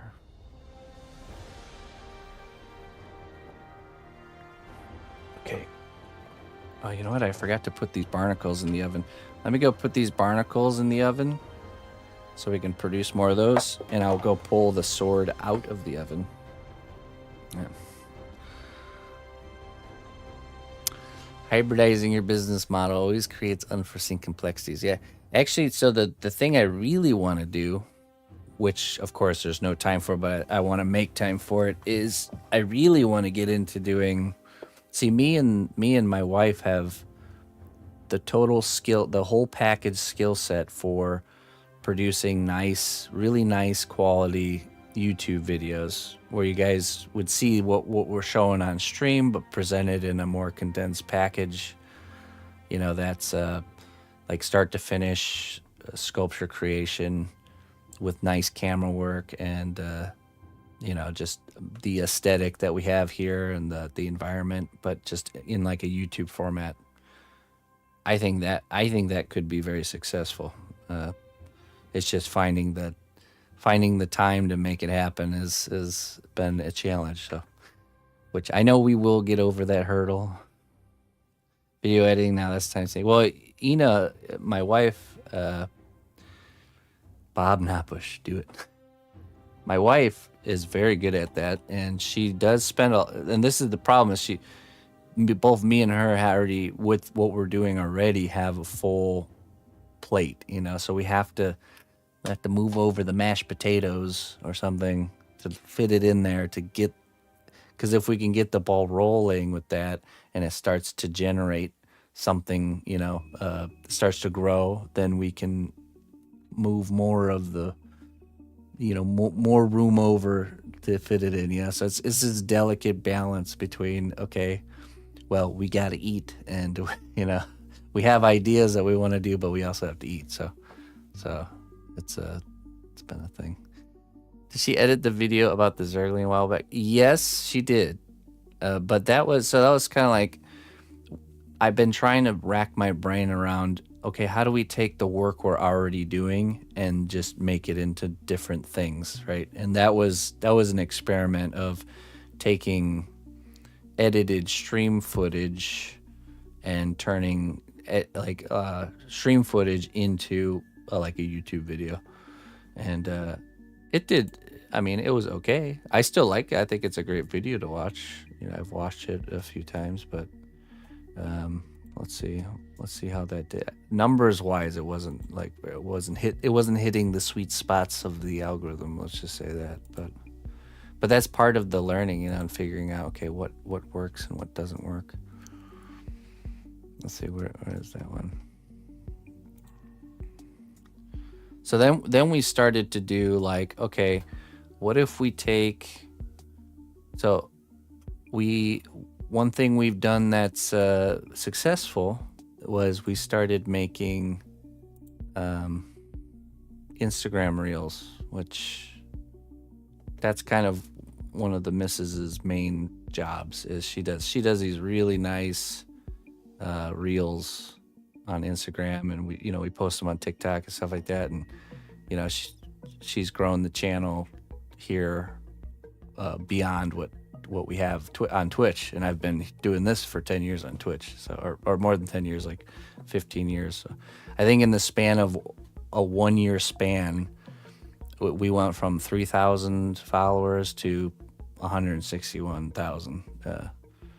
just from switching to doing these reels here. I'll just show you. If you haven't seen them, you should go check them out because they're really cool. So she just kind of, what she's doing is while I'm working, she's behind the scenes with a really nice camera, like a DSLR, and recording the making of certain projects. And we're trying to identify certain ones and doing, she comes in and records these kind of snippets during key moments of the creation to kind of show the whole process without showing the whole process. And so my idea was like, well, what if we take these projects that we record in this way, and then at the end of the piece being finished, we take all those clips and we kind of edit them and condense them into like a YouTube video, maybe add like a voiceover. So we're just taking the work that we're already doing and just kind of putting some more time and energy into it and creating the YouTube video. But yeah, it's just hard, man. It's just a lot of work, you know. So we have plans, and we're gonna make things happen. It's just a matter of when. So yeah, it looks good. So we discovered this because we let go of our stubbornnesses. So that's really what it comes down to. I remember when Instagram first came out, it was just photos, and I was like, you know what, I'm gonna use Instagram for just photos of finished work, you know. And here's the axe. Here we go. And I was like, and then they came out with Reels, the short video content craze started happening. I was like, I'm not doing that, you know. Like, I don't want to do that. Grumble, bomb bug, you know. But then you know, looking into it, and it's like, well, you know, this is actually doing pretty well. It's working, and set aside those stubbornnesses and said, you know what, let's give it a try and see what we can do here. And yeah, we tried it and everything was working. See, there's the duplication right there of the axe head. So there you go.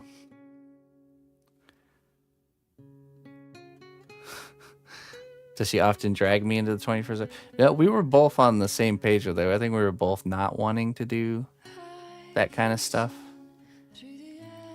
But we both kind of came in at the same. She's a little bit she's very similar to me. She's a little bit more you know, I guess hip with it, but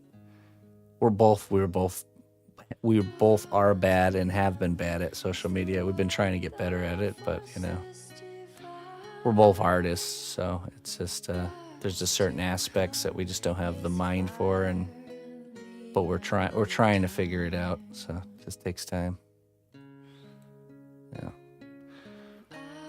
And then another thing she's been working on lately, which is really good, is we haven't had a finished works gallery, because it used to be Instagram was the finished works gallery. Let me show you. Because it's funny, because strangely enough, and I mean, it makes sense when you think about it, but in things that are in progress just do better on in the social media realm. So like work in progress, not the actual finished work. You'll post videos and photos of finished work, gets like no attention. But if you post like a character where like one arm is a piece of wire and foil and the other arm's like a detailed muscly arm, that does well. So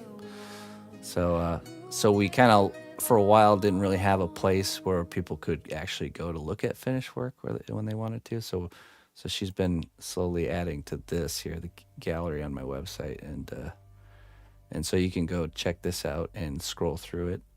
You get a nice video that you can click and pause for each piece, and then you get the nice photos to check out. So let's skip this. So really nice. I'm really liking this a lot. Just a nice place for people to go check out just the finished stuff. So, and she just added, actually I'll check it out here. We just added, oh, here's the mouse if you guys haven't seen it. I really like how that one came together.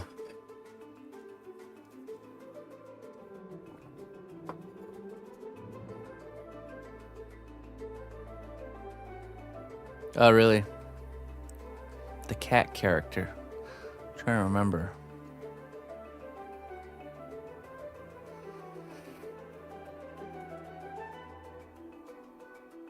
Condition your clay for you? No, thank you. Thanks for the offer, but no thanks. Can I post a picture of it? Yeah. Yeah, you should be able to.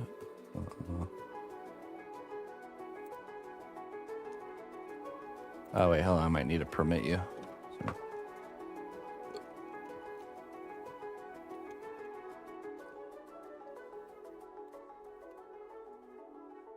There you go. You'll have 60 seconds until this message self-destructs with you along with it. Oh yeah, you're right. Yeah. They're probably the same. I mean, she was a shapeshifter, wasn't she? And isn't Italy a shapeshifter? Technically. I wonder if there's like a relation there. But it is the new version of Nidalee. Old Nidalee didn't have animal features. She was either like human mode or animal mode. And this was a visual rework of Nidalee they did through Legends of Runeterra. So, okay, so the new one, this is the new one here if you haven't seen it yet. The Gabriel Angelos smiting an orc boy. It was very nice to finally get this one finished up.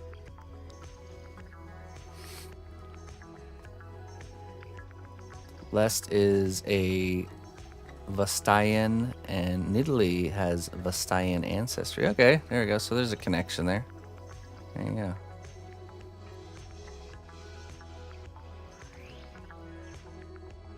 That makes sense then. So there uses an obvious design sync amongst Riot Games. So what was the lightning again? It is embroidery floss with super glue. Creates this wonderful effect that catches the light, and so you have the LED lights, and then you just do the embroidery floss with super glue, and it's actually really movable and flexible too. So it's not a delicate feature either. It's something I accidentally discovered a long time ago, or when I accidentally got super glue on.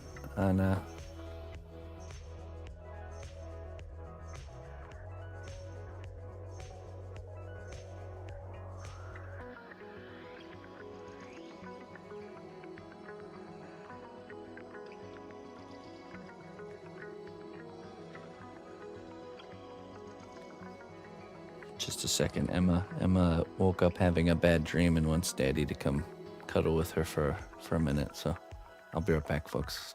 Don't go nowhere. Daddy is needed.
All is well.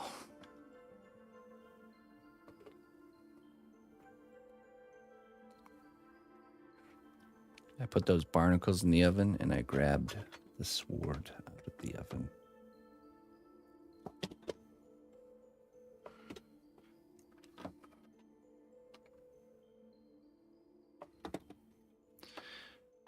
Okay. Oop.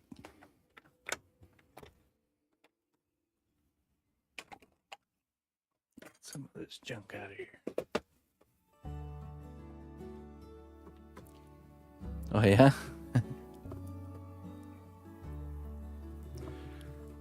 You have to start with smaller chunks, you know. Just start with a small piece and get it kind of going. And then you can kind of like, you take that piece and you add more like crumbled chunks in the mix and just kind of keep adding like that.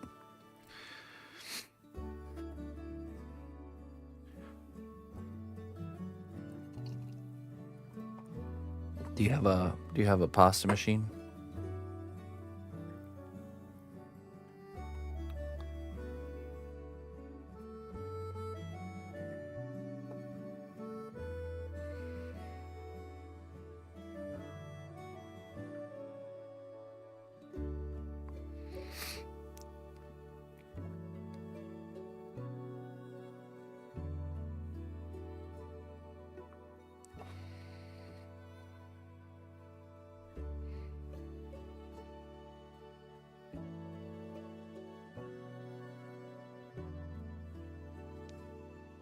Thick blade. Yeah, it is a meat cleaver, isn't it?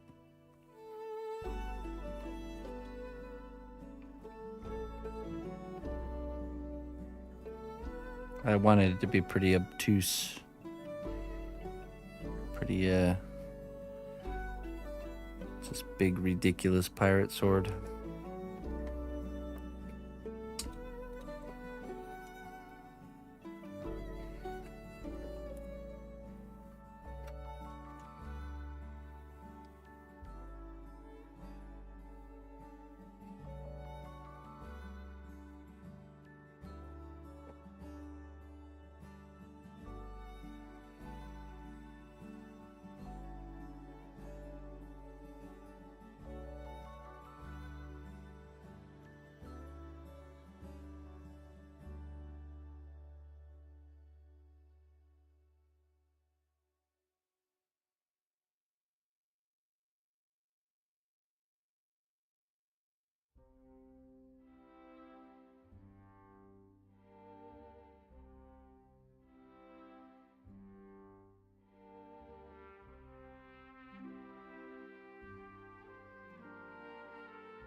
It keeps crumbling in the pasta machine. So I have to... Yeah, usually it will crumble the first couple times through. And if it just doesn't start getting not crumbly, then you need to add something to it. Like, you could just mix in some clay glue to help it kind of start revitalizing.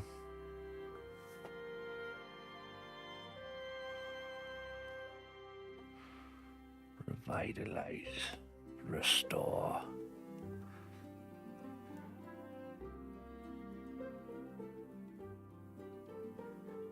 Rejuvenation.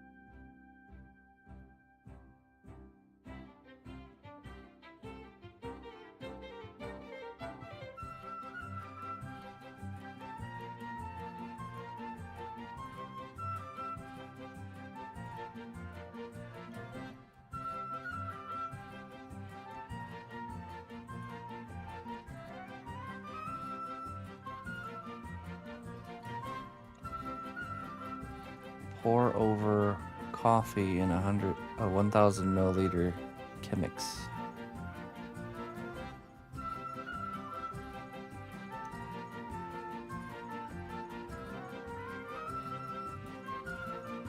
Oh wow, okay.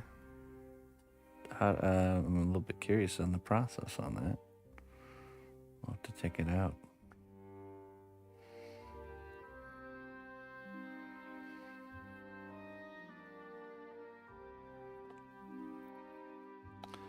An hourglass. Oh, I see. So it instead of having a filter, it's like a filtered by just like creating a physical barrier, essentially, through like the resistance of the narrow passage. The way is narrow. Few who find it. Speak, friend, and enter.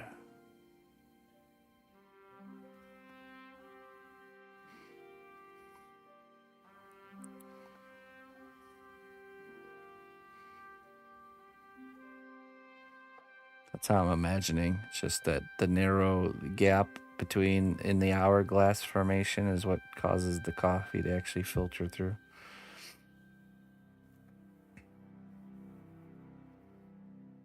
I see. Okay. Yeah.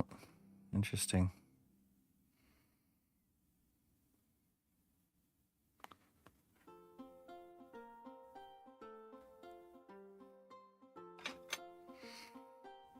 Interesting. Does it taste any different? Was it worth it? That's the question. Any sort of difference?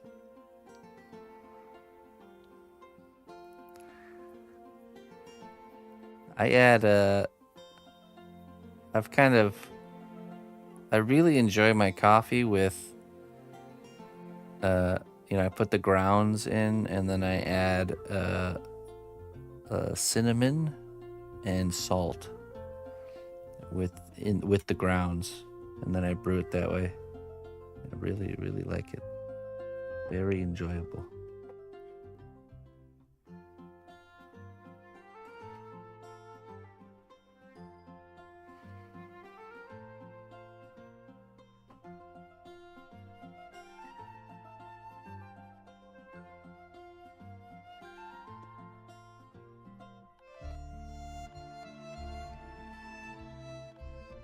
Okay. So there is like a noticeable difference then? Does it like maybe pick up? Ah, okay, yeah. That's what I was just gonna say. I can imagine it picking up more of the flavor because it's kind of almost like sitting in the grounds. The water is sitting in the grounds longer. I always used to wonder that, that when you run like a drip coffee machine, just how quickly the water goes through the grounds. And it's like, oh man, does it really actually pick everything up? And if you've ever brewed a coffee with old grounds, you know that it doesn't.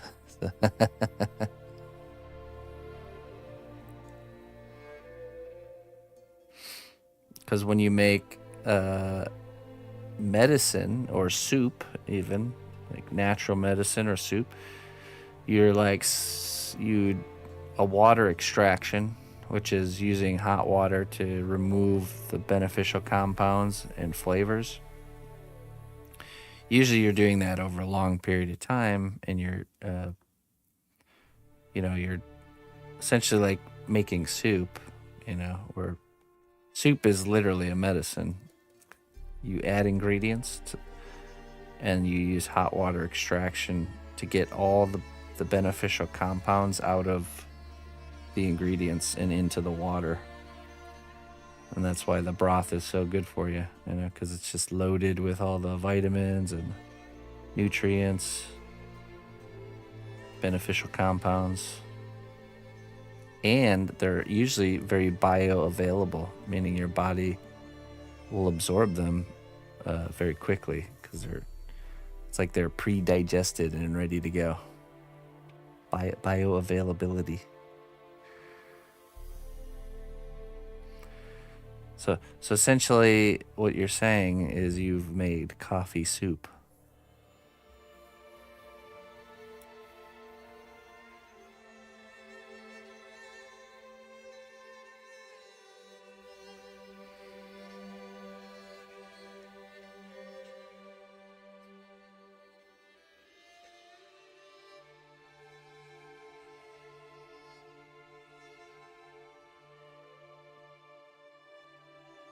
Oh, I see. Okay.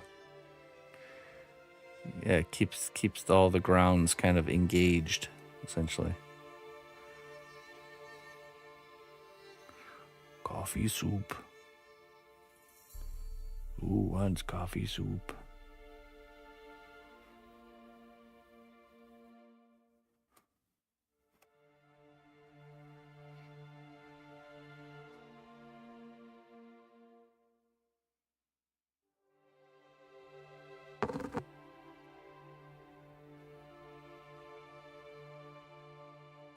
Yeah, it's interesting.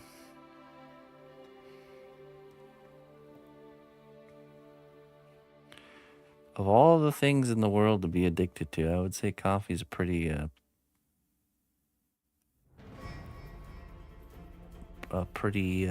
decent one.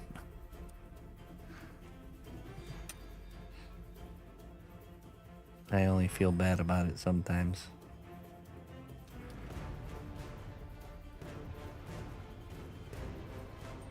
There's good fruit there with coffee.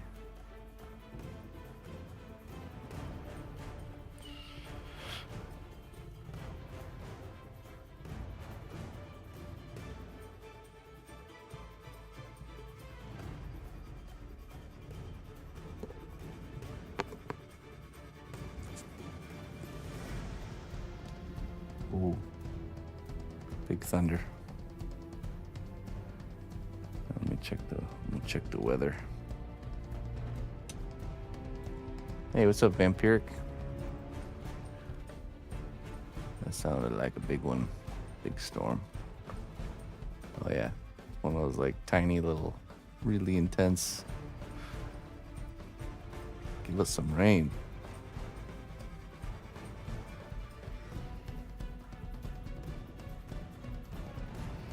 I would want to do that every morning. Yeah, right. No, well, thank you. I look at my wife's latte / cappuccino operation, and I'm like, no, that's okay. I do enjoy drinking them, though. Have I ever lost power in the middle of a stream? I don't think so. I really don't. I've lost internet connection stuff. Usually, in the past, that was always the issue, was internet connection and stuff. Yeah, welcome there, Vampiric. Welcome to the stream. Feel free to ask any questions, my friend.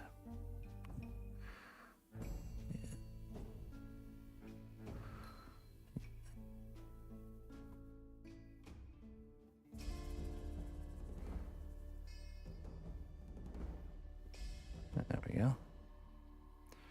Gonna add in kind of sketch in our floorboards here.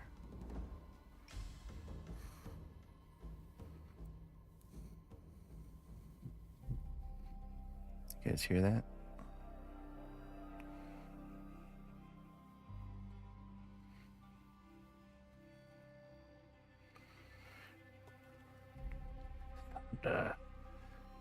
Rumbling in the deep.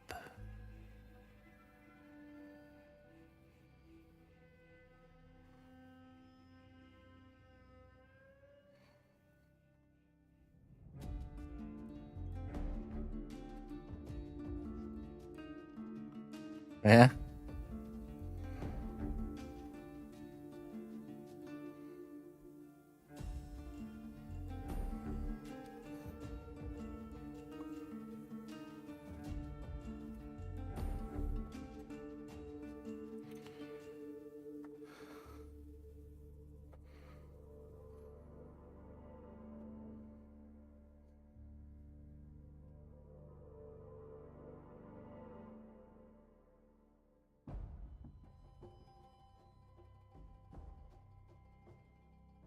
Oh, I missed.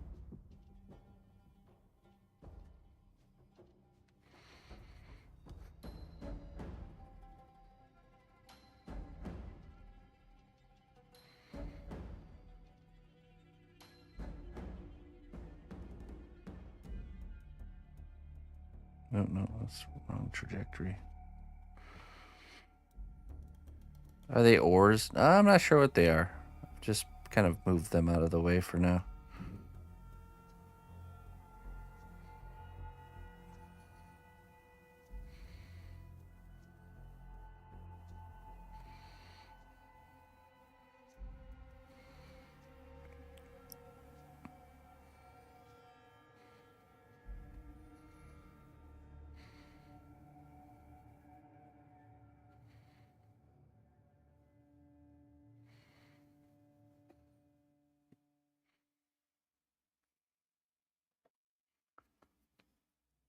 Some curb feelers, yeah.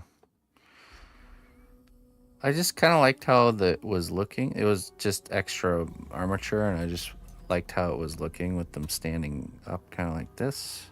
I just thought maybe we would do some sort of like, you know, like almost like that whale bone rib cage-esque type of thing. I was thinking maybe taking some old, maybe making some old whale bones that are like strapped to the decking somehow. Just bringing home that skeleton ship kind of vibe, you know.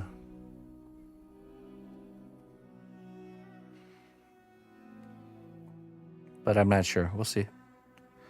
I don't have to decide that yet.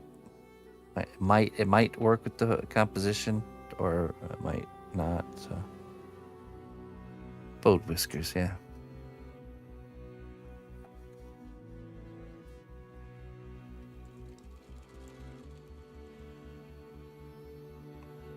Okay, now we just add in our texture here. Gonna make our decking.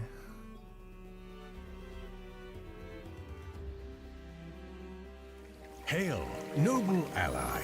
Please accept these treasures as a gift for your unwavering service to the kingdom. Hey, Silent Bullet saving the night with that subscription. Thank you so much, man. 46 months. Thank you very much for sticking with me there, Silent Bullets. I hope you've been well, my friend. How have you been? Broken heart. Hopefully no broken hearts.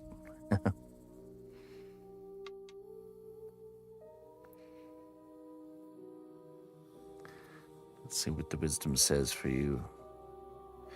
Celebrate every victory. They are the bricks that build the castle of your success. I would say even your defeats are the bricks. Maybe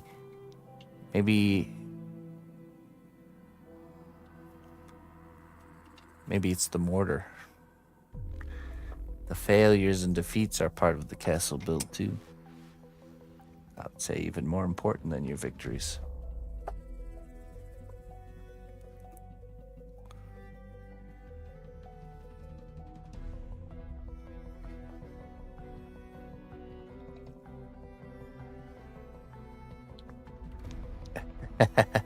Yeah, he did. He came in here and he realized later that his audio was all messed up. So, which I expected that was the case. So,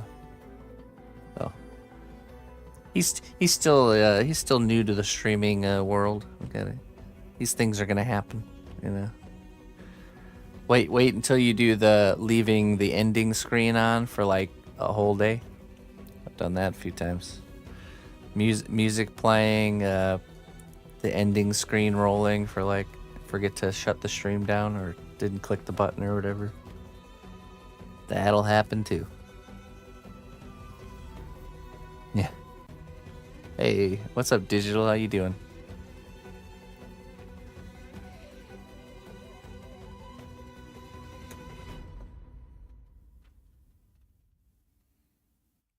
Oh, here comes the rain. A little bit.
Are you saying we need more weapon emotes, Jones?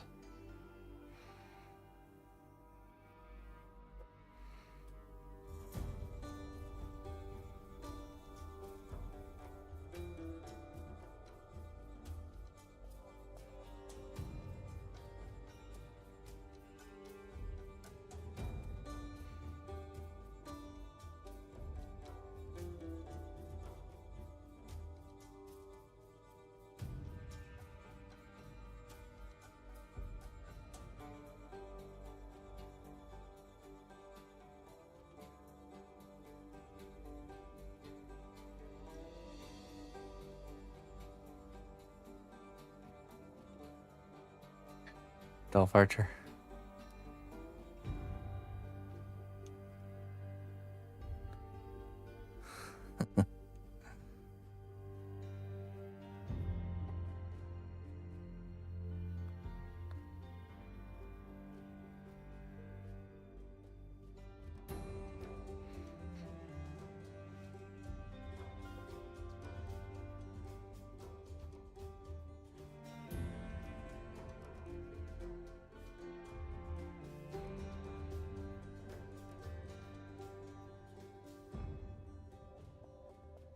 I hope the spigot to my rain barrel is closed.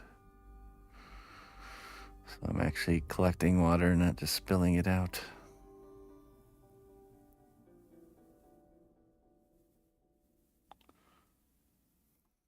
Yeah, right.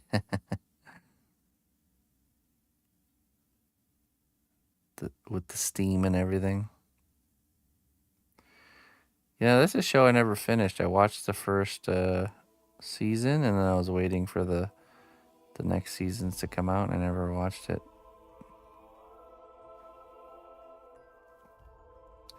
I'm kind of guilty of like whenever like what I'm probably gonna do instead of actually going and watching that show now that this is in my mind, I'm gonna just go watch a summary of what happened in the later seasons and just watch like a 30-minute YouTube video that will like just give me the story. Like, yeah, I don't really feel like committing to like a multi-season show right now. Just let me know what happened. That's how I was able to overcome. I had a very hard time. I actually didn't watch it, but I had a really hard time when Rings of Power came out. Like really getting into that show, even though I'm really into Lord of the Rings and stuff. It just I don't know, it just rubbed me the wrong way. But I wanted to like it so bad. So after Jones begged and pleaded for me to give it another chance again, I got the idea to just watch the summary of what happens in the first season. And then that really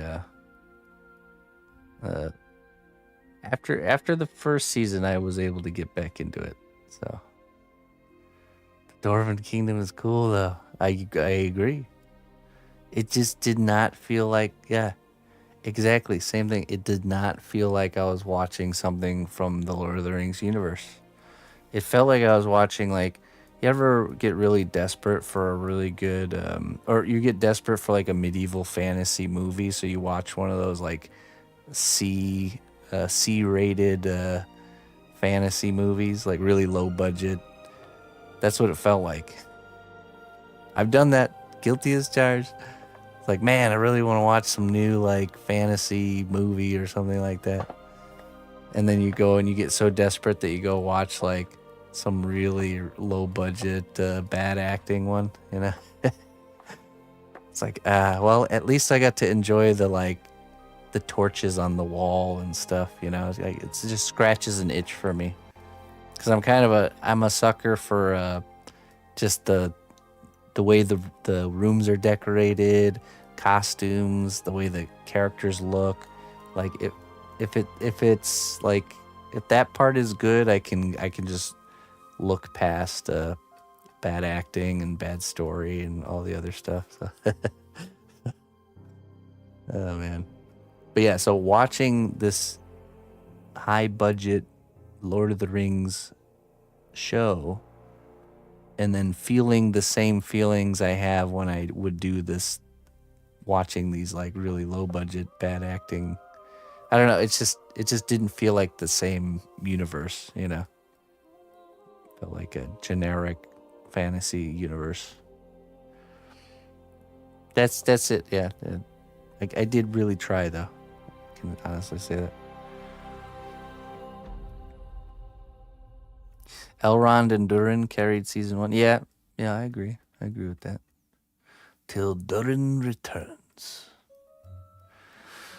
Dragon's Dogma 2. I think you would love it. I didn't. I haven't. Let's see. Dragon's Dogma 2.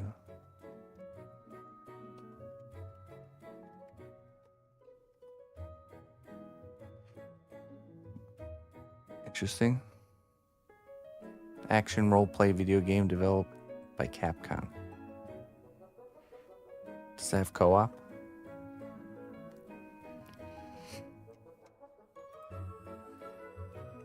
Co-op.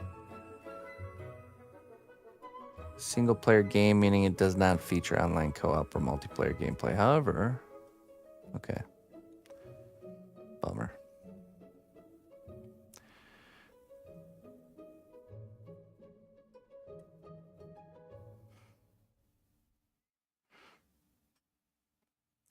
Right, yeah.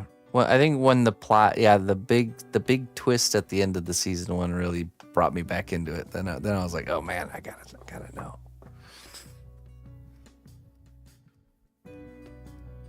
Saw the extended cut for Return of the King. I was in the theater for over 5 hours last Friday.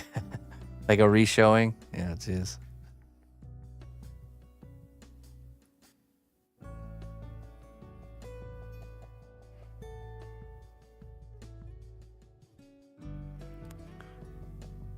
Oh, I see. Okay. Yeah, me and my most of my game time now is well, I mean, me and my wife have been playing through Return to Moria, but we're reaching the end of that. And we usually just play together on the weekends. So I'm really looking for co-op experiences like that more, because then, you know, then it's just us.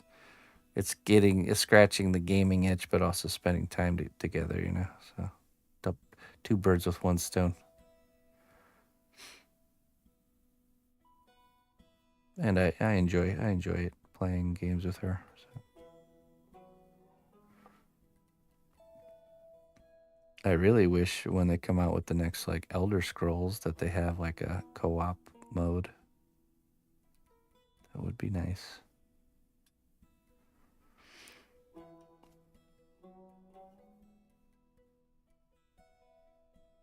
But yeah, we've really enjoyed Return to Moria. It's been a really good experience.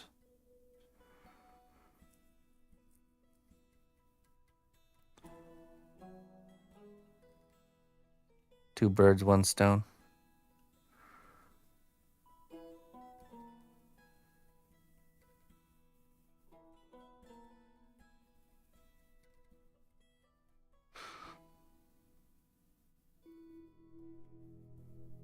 Sure, the extended cut been shown before. Still too many false endings. I hear the novel has 17 endings. Really? Does it? I didn't know that.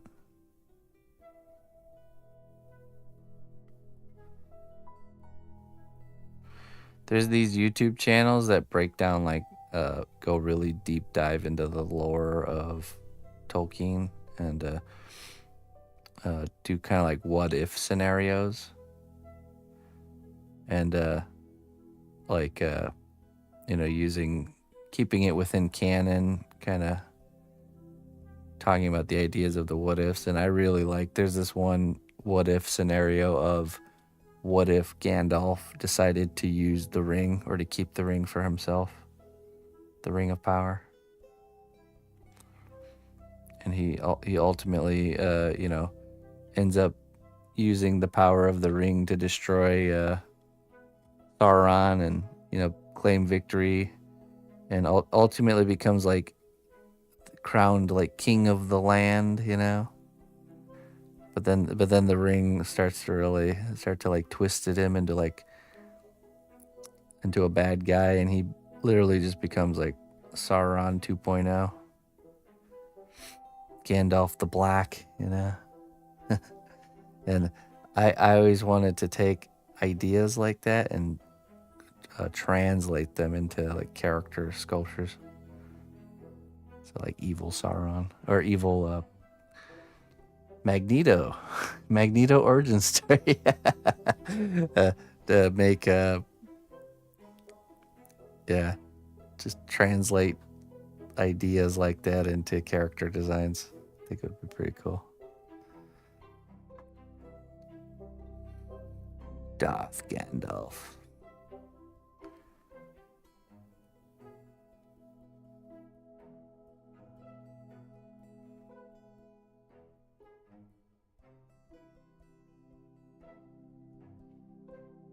I like the version where he keeps the ring and it's no big deal, saves everyone.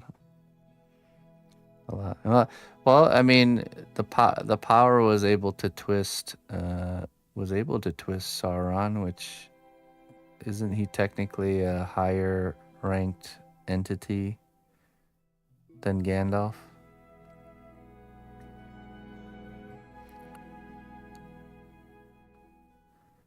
The power of the ring.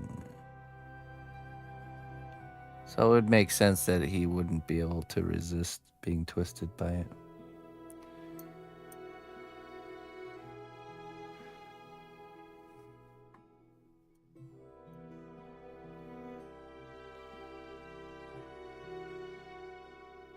Rides an eagle there and back again. Look.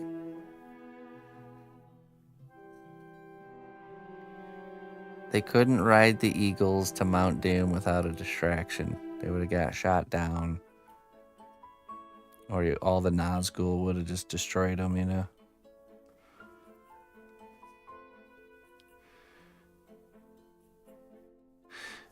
Yeah, hey, no problem there, Rob. No problem, man. This is always a place for you. And for you all, for everybody, so. Have a good one, my friend. Be brave. Be brave. Face it with your head held high, and you shall claim victory.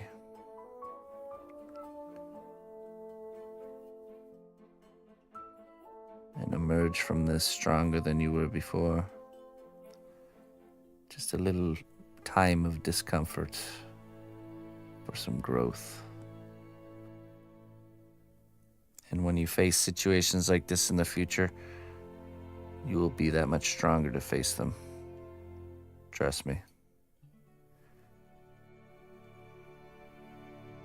It's just a training. It's just a training.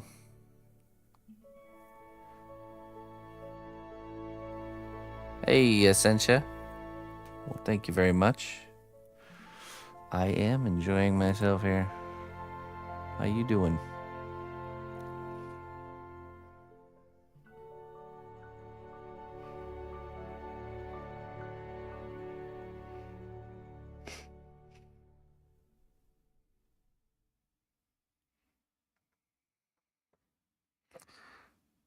Glowing and glowing. Very good.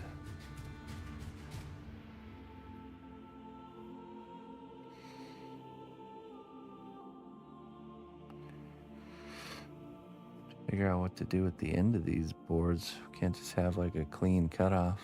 Like they were all cut.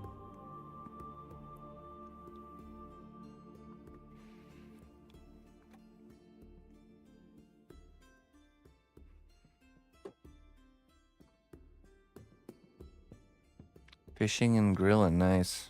I said I did some grilling earlier as well. I cook a lot on the grill.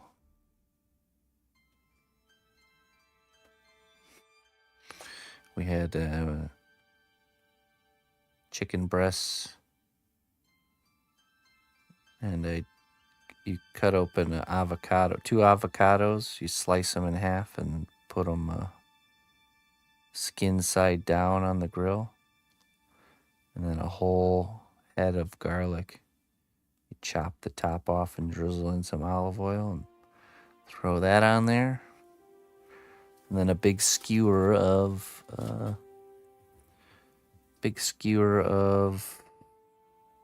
shiitake mushrooms, shish kebab. And once that's all done, you take the avocados and you kind of just squish them out of their sleeves. Same with the garlic, and then kind of mash it in a bowl with a fork. And then I'll add like 2 scoops of mayonnaise, fresh chopped onions, and fresh chopped cilantro. Mix it all together, and then you just kind of take a cut of the mushroom and chicken on your fork, and then dip it into that kind of pasty sauce mixture, and there you go. One bite. Oh, and then we had like sun-dried tomato salsa with it too. So. A whole head, like a whole bulb of garlic, the whole thing. Not a clove. I know it seems weird, but the garlic becomes different once it's cooked like that. It becomes like it loses its like the spiciness that garlic has. It loses that. Becomes really more of like a subtle flavor, and gets very soft to the point where you can like mash it up like mashed potatoes. So yeah, I use charcoal, or I don't use propane or gas or anything. Charcoal grill all the way.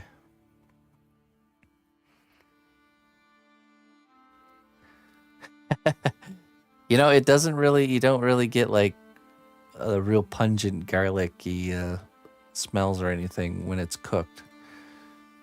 If it was raw garlic, for sure.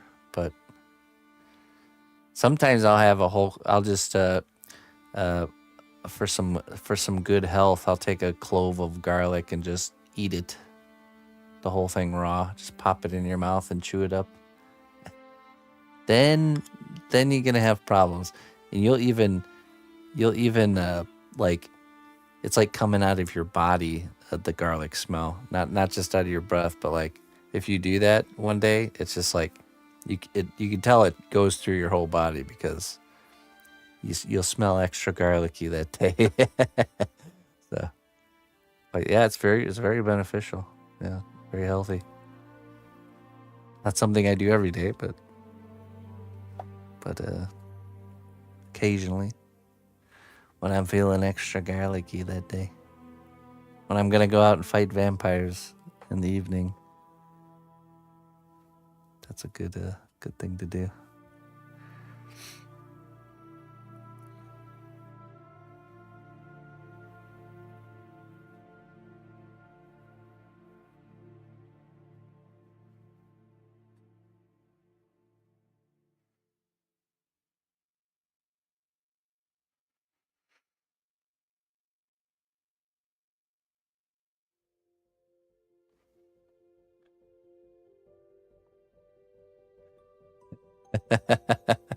Yeah. Oh man. We went over to the neighbor across the street. Their grandson's over every week on like Tuesdays and Wednesdays, and they're the same age, him and Emma. And it was time for us to go because he was leaving, and she gave him a hug, and then she asked him if she could give him a kiss, and both me and Andy were like, no. That's. I was like, those kisses are only from mommy and daddy. Okay, till you're 28. Okay.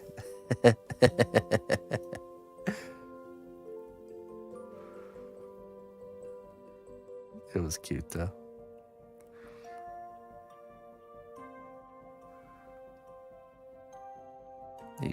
You can go kiss a boy when you're 28 years old, my daughter.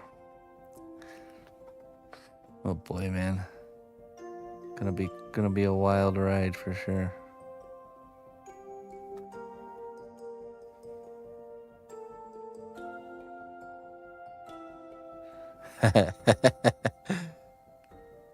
A little bit of clever sabotage.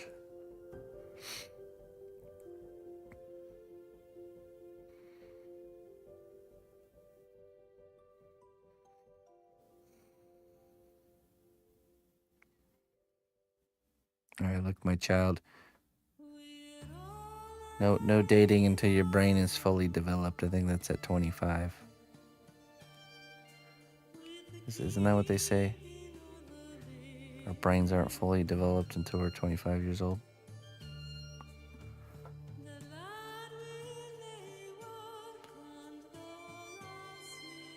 Last until 30s. Okay, perfect. 30 it is.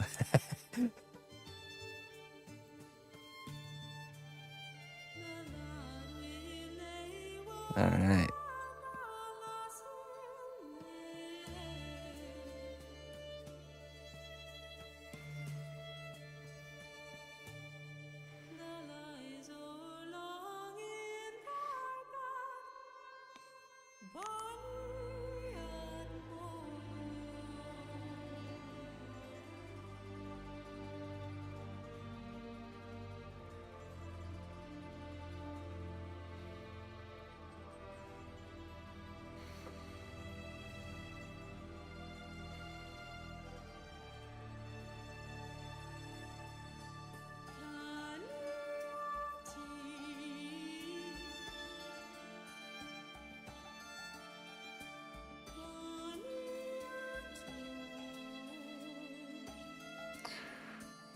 We will cross those bridges when we get there.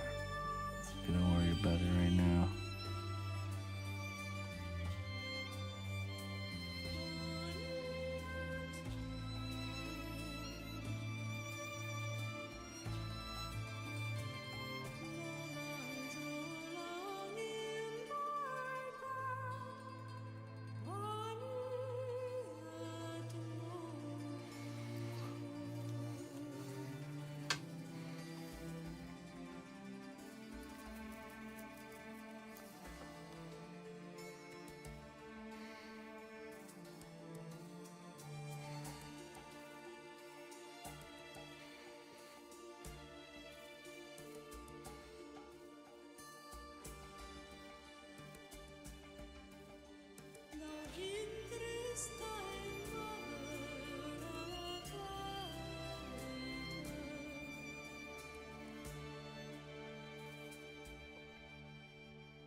Excuse me.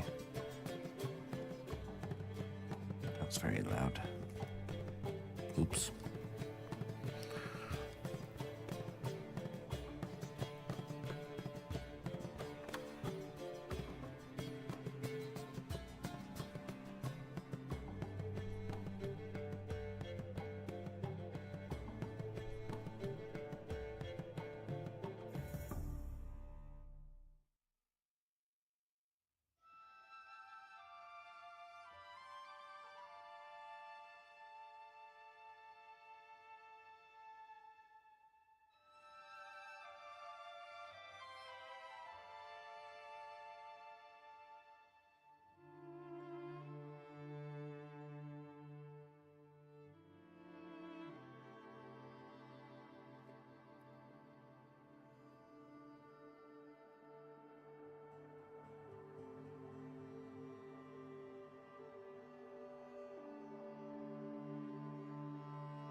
Yeah. Yeah. You know, I've had a really great experience with my father-in-law, and he's honestly been a very good example to me on how to be when that stage of life comes.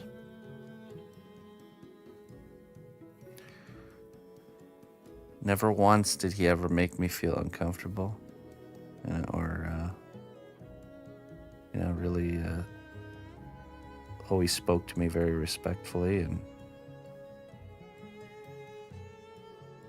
yeah, me and him are very close now. Sometimes I feel like the being too, almost like too defensive posture can almost cause more problems than it actually fixes, you know?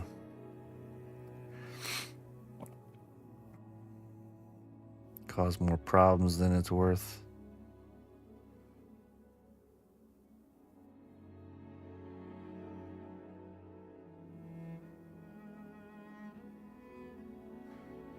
Mr. Gerhard has been a wonderful example.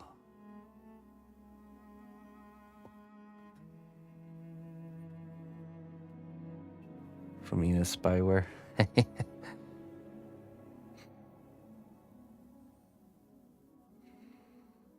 I mean, you have to imagine I'm a guy his daughter met online from a different country. It's like pretty obscure scenario.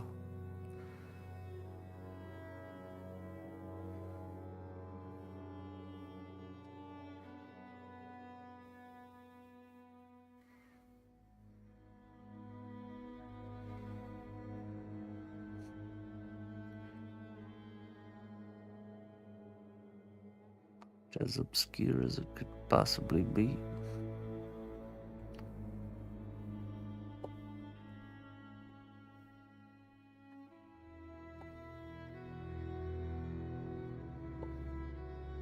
I almost totaled his vehicle before I met him too. I don't know if I ever told you guys that side of the story. That would have been a funny first time meeting father-in-law. Hey, nice to meet you. Your car's wrecked. Ina used his car to come pick me up from the airport. And then we drove from the airport straight to the Black Forest, where we stayed for a week in a cabin up in the mountains of the Black Forest. So it's like I think a 4-hour trip from the airport, and we get all the way there, and it's beautiful there. Just like these rolling, just fantasy enchanted hillsides with lots of trees and this little valley in like you have these big mountains, and right in the valley is like a little town, little village. So we drove up,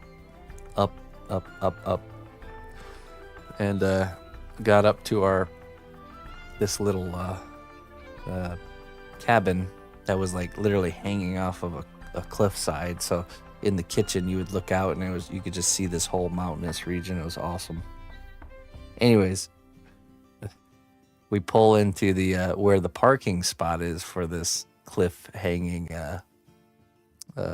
cabin, and it's like literally like it's like this, and the cliff is like right in front of you, and there's like a rock or something there, but definitely not enough to stop the car if it wanted to go.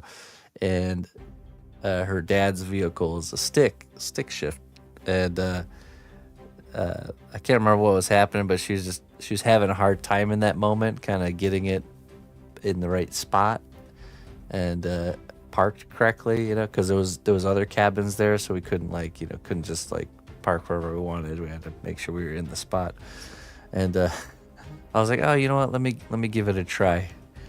And I hadn't driven stick in a while. I used to have a car that was stick and drove it all the time, but probably not the best scenario to hop back in and drive stick again to break the rust off of the stick driving skills.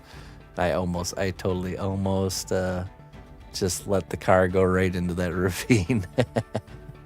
but it didn't happen. We quickly switched back places and Ina figured it out. But man, wouldn't that been something? Like, hey, nice to meet you for the first time. I destroyed your car. Sorry.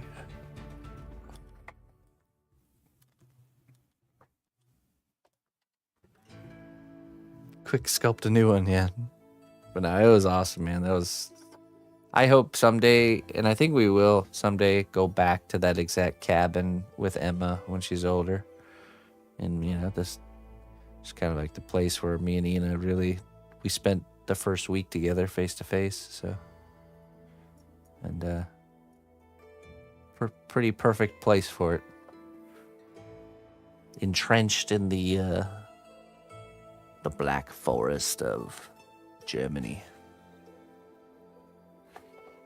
And I now know why they call it the Black Forest, because you literally, like, broad daylight, okay?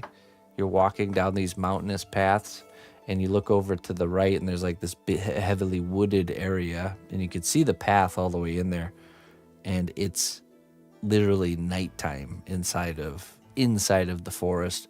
The trees are so densely packed, and, like, it's like pine trees, so the needles are so densely packed in there that it's literally, you're like standing in the path outside of the woods, and it's perfect daylight, and you look down into the path and you see just darkness, but then you see the light at the other end of the path, on the other end of the wooded area. So it was pretty wild. Definitely a really wild place for sure. So I can totally see why this place was the beginning of the Grimm fairy tales. So all the fairy tales we all know. So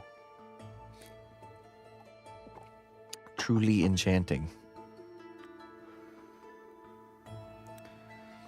Okay, ladies and gentlemen, it is that time for me to get out of here, get some rest.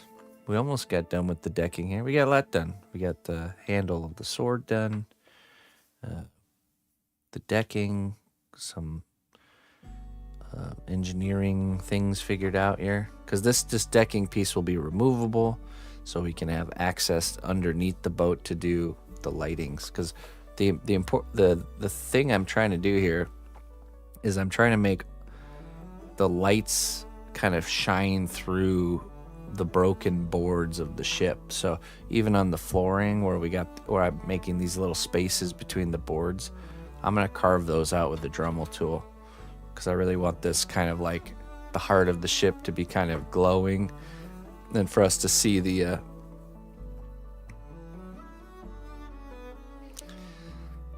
that's why I pay you to sculpt, not drive. Please have Ina deliver the yeah. Well, in America, I do the driving. In Germany, Ina does the driving. Yeah, I drive. I drive just fine, okay? I hadn't driven stick in a long time, all right?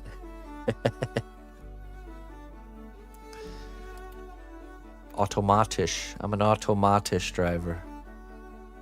But I had a period, like I said, I had a period of time, probably about 8 years, where I had my first vehicle that was stick. Hey, what's up, Knock? How you doing? You're just joining me as I'm getting off, but let me show you what we got here. It's getting pretty exciting on your piece. I don't know, did you see the water, demolding of the water?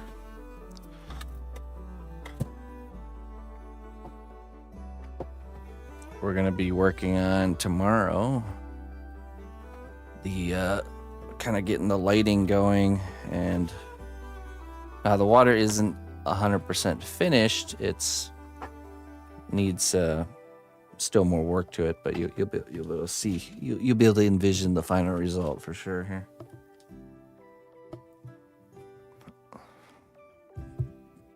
Let's see. Let me turn the filter off so you can see the real color.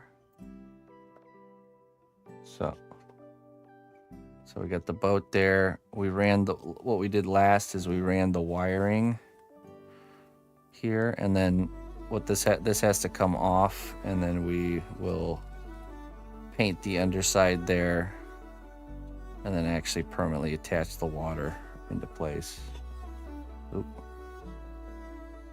But yeah, we got the piece of wood that it's gonna be on all figured out. So it'll be a deeper, darker color. Yeah, it turned out really good. I'm really happy with it. It's my first deep resin pour using that glove mold tactic.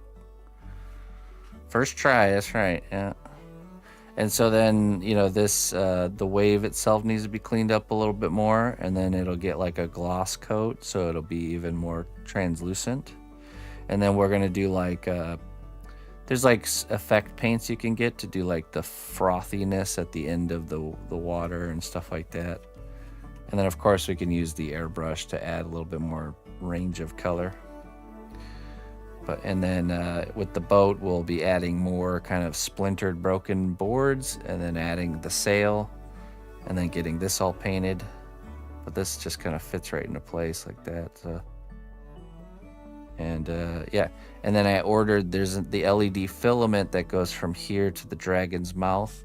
That's already here. It arrived a couple days ago. So we're gonna mess around with plugging that in and seeing how it works. So. And then it's just the other part of this, which will be the board that goes up like this. There's going to be metal L brackets right here, like this. And those will come off, like it'll come apart right there. And when you get it, you'll have to put that in place and then put in the screws, because it'll be shipped separated. And then I'll have it set up so it can either be set down on a table surface and, you know, would work fine, or it will have the brackets for the wall mounting. So how far into the water is the dragon's mouth? Oh, let me show you here. So here's our dragon. Oop. So imagine here's the wall. So it's like something like this. And then we got the breath going like this right into the ship. So, right, and then I can't wait to see the LED. So this time we're using an LED filament, which is the first time I've used those before. But essentially, it's like an LED bulb that is a rope, like a real thin rope. If you ever seen those Edison bulbs, like old school looking bulbs that have the really long swirling filament on the inside? That's what it is, but it's in a blue color. So we're gonna run that filament from the dragon's mouth down to the ship, and then we'll kind of create an effect around it using various strategies that catch light and make it look like a actual lightning dragon breath, kind of like actually here I just similar to this. Let me show you here. Just posted this piece. You can see kind of some of that kind of effect going on there with the lightning on the hammer. Just let's see here. See if we got a little. You can kind of see it there, but you know, there's certain effects and stuff like that we can use to kind of catch the light and distribute it and make it look more like an effect. So that's kind of what the game plan will be.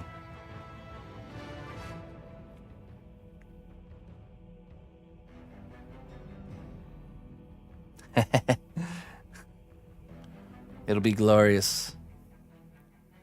It'll be a glorious thing. It's been an epic project that's certainly challenged me, and but I'm excited. It's gonna be we're cracking into the next level, you know. So for sure with this one.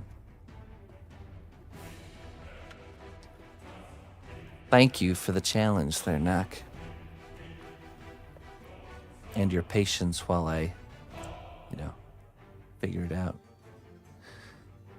So yeah, tomorrow's when we're working on it. Tomorrow morning, we'll be, I think, doing the painting and attaching the water permanently here to the base. Testing out the lighting, and then probably starting to figure out the other side. So this part that goes up where the dragon's wings are mounted to, and the dragon itself.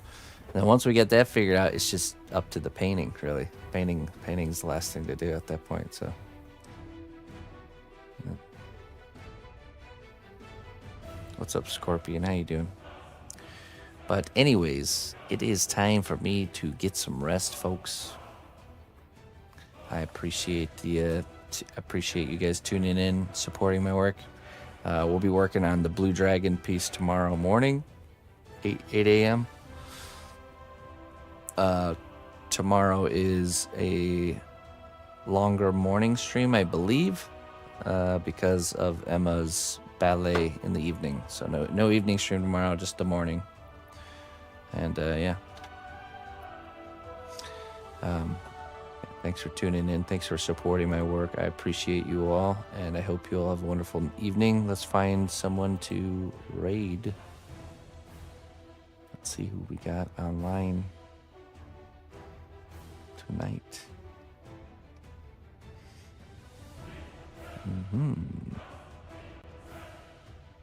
The Zhang. That'd be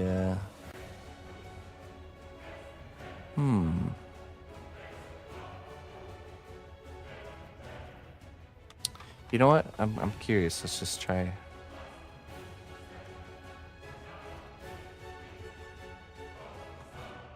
I'm gonna try the sculpture tag. See if there's anybody else sculpting. Industrial arts, new sculpture. 1 viewer. Let me just check this out really quick. Oh, he's doing like kind of like metal welding. Interesting.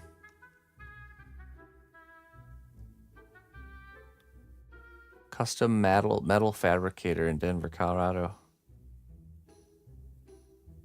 All right. Let's go check him out. Never rated him before.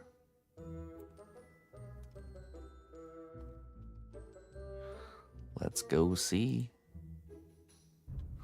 Shall we?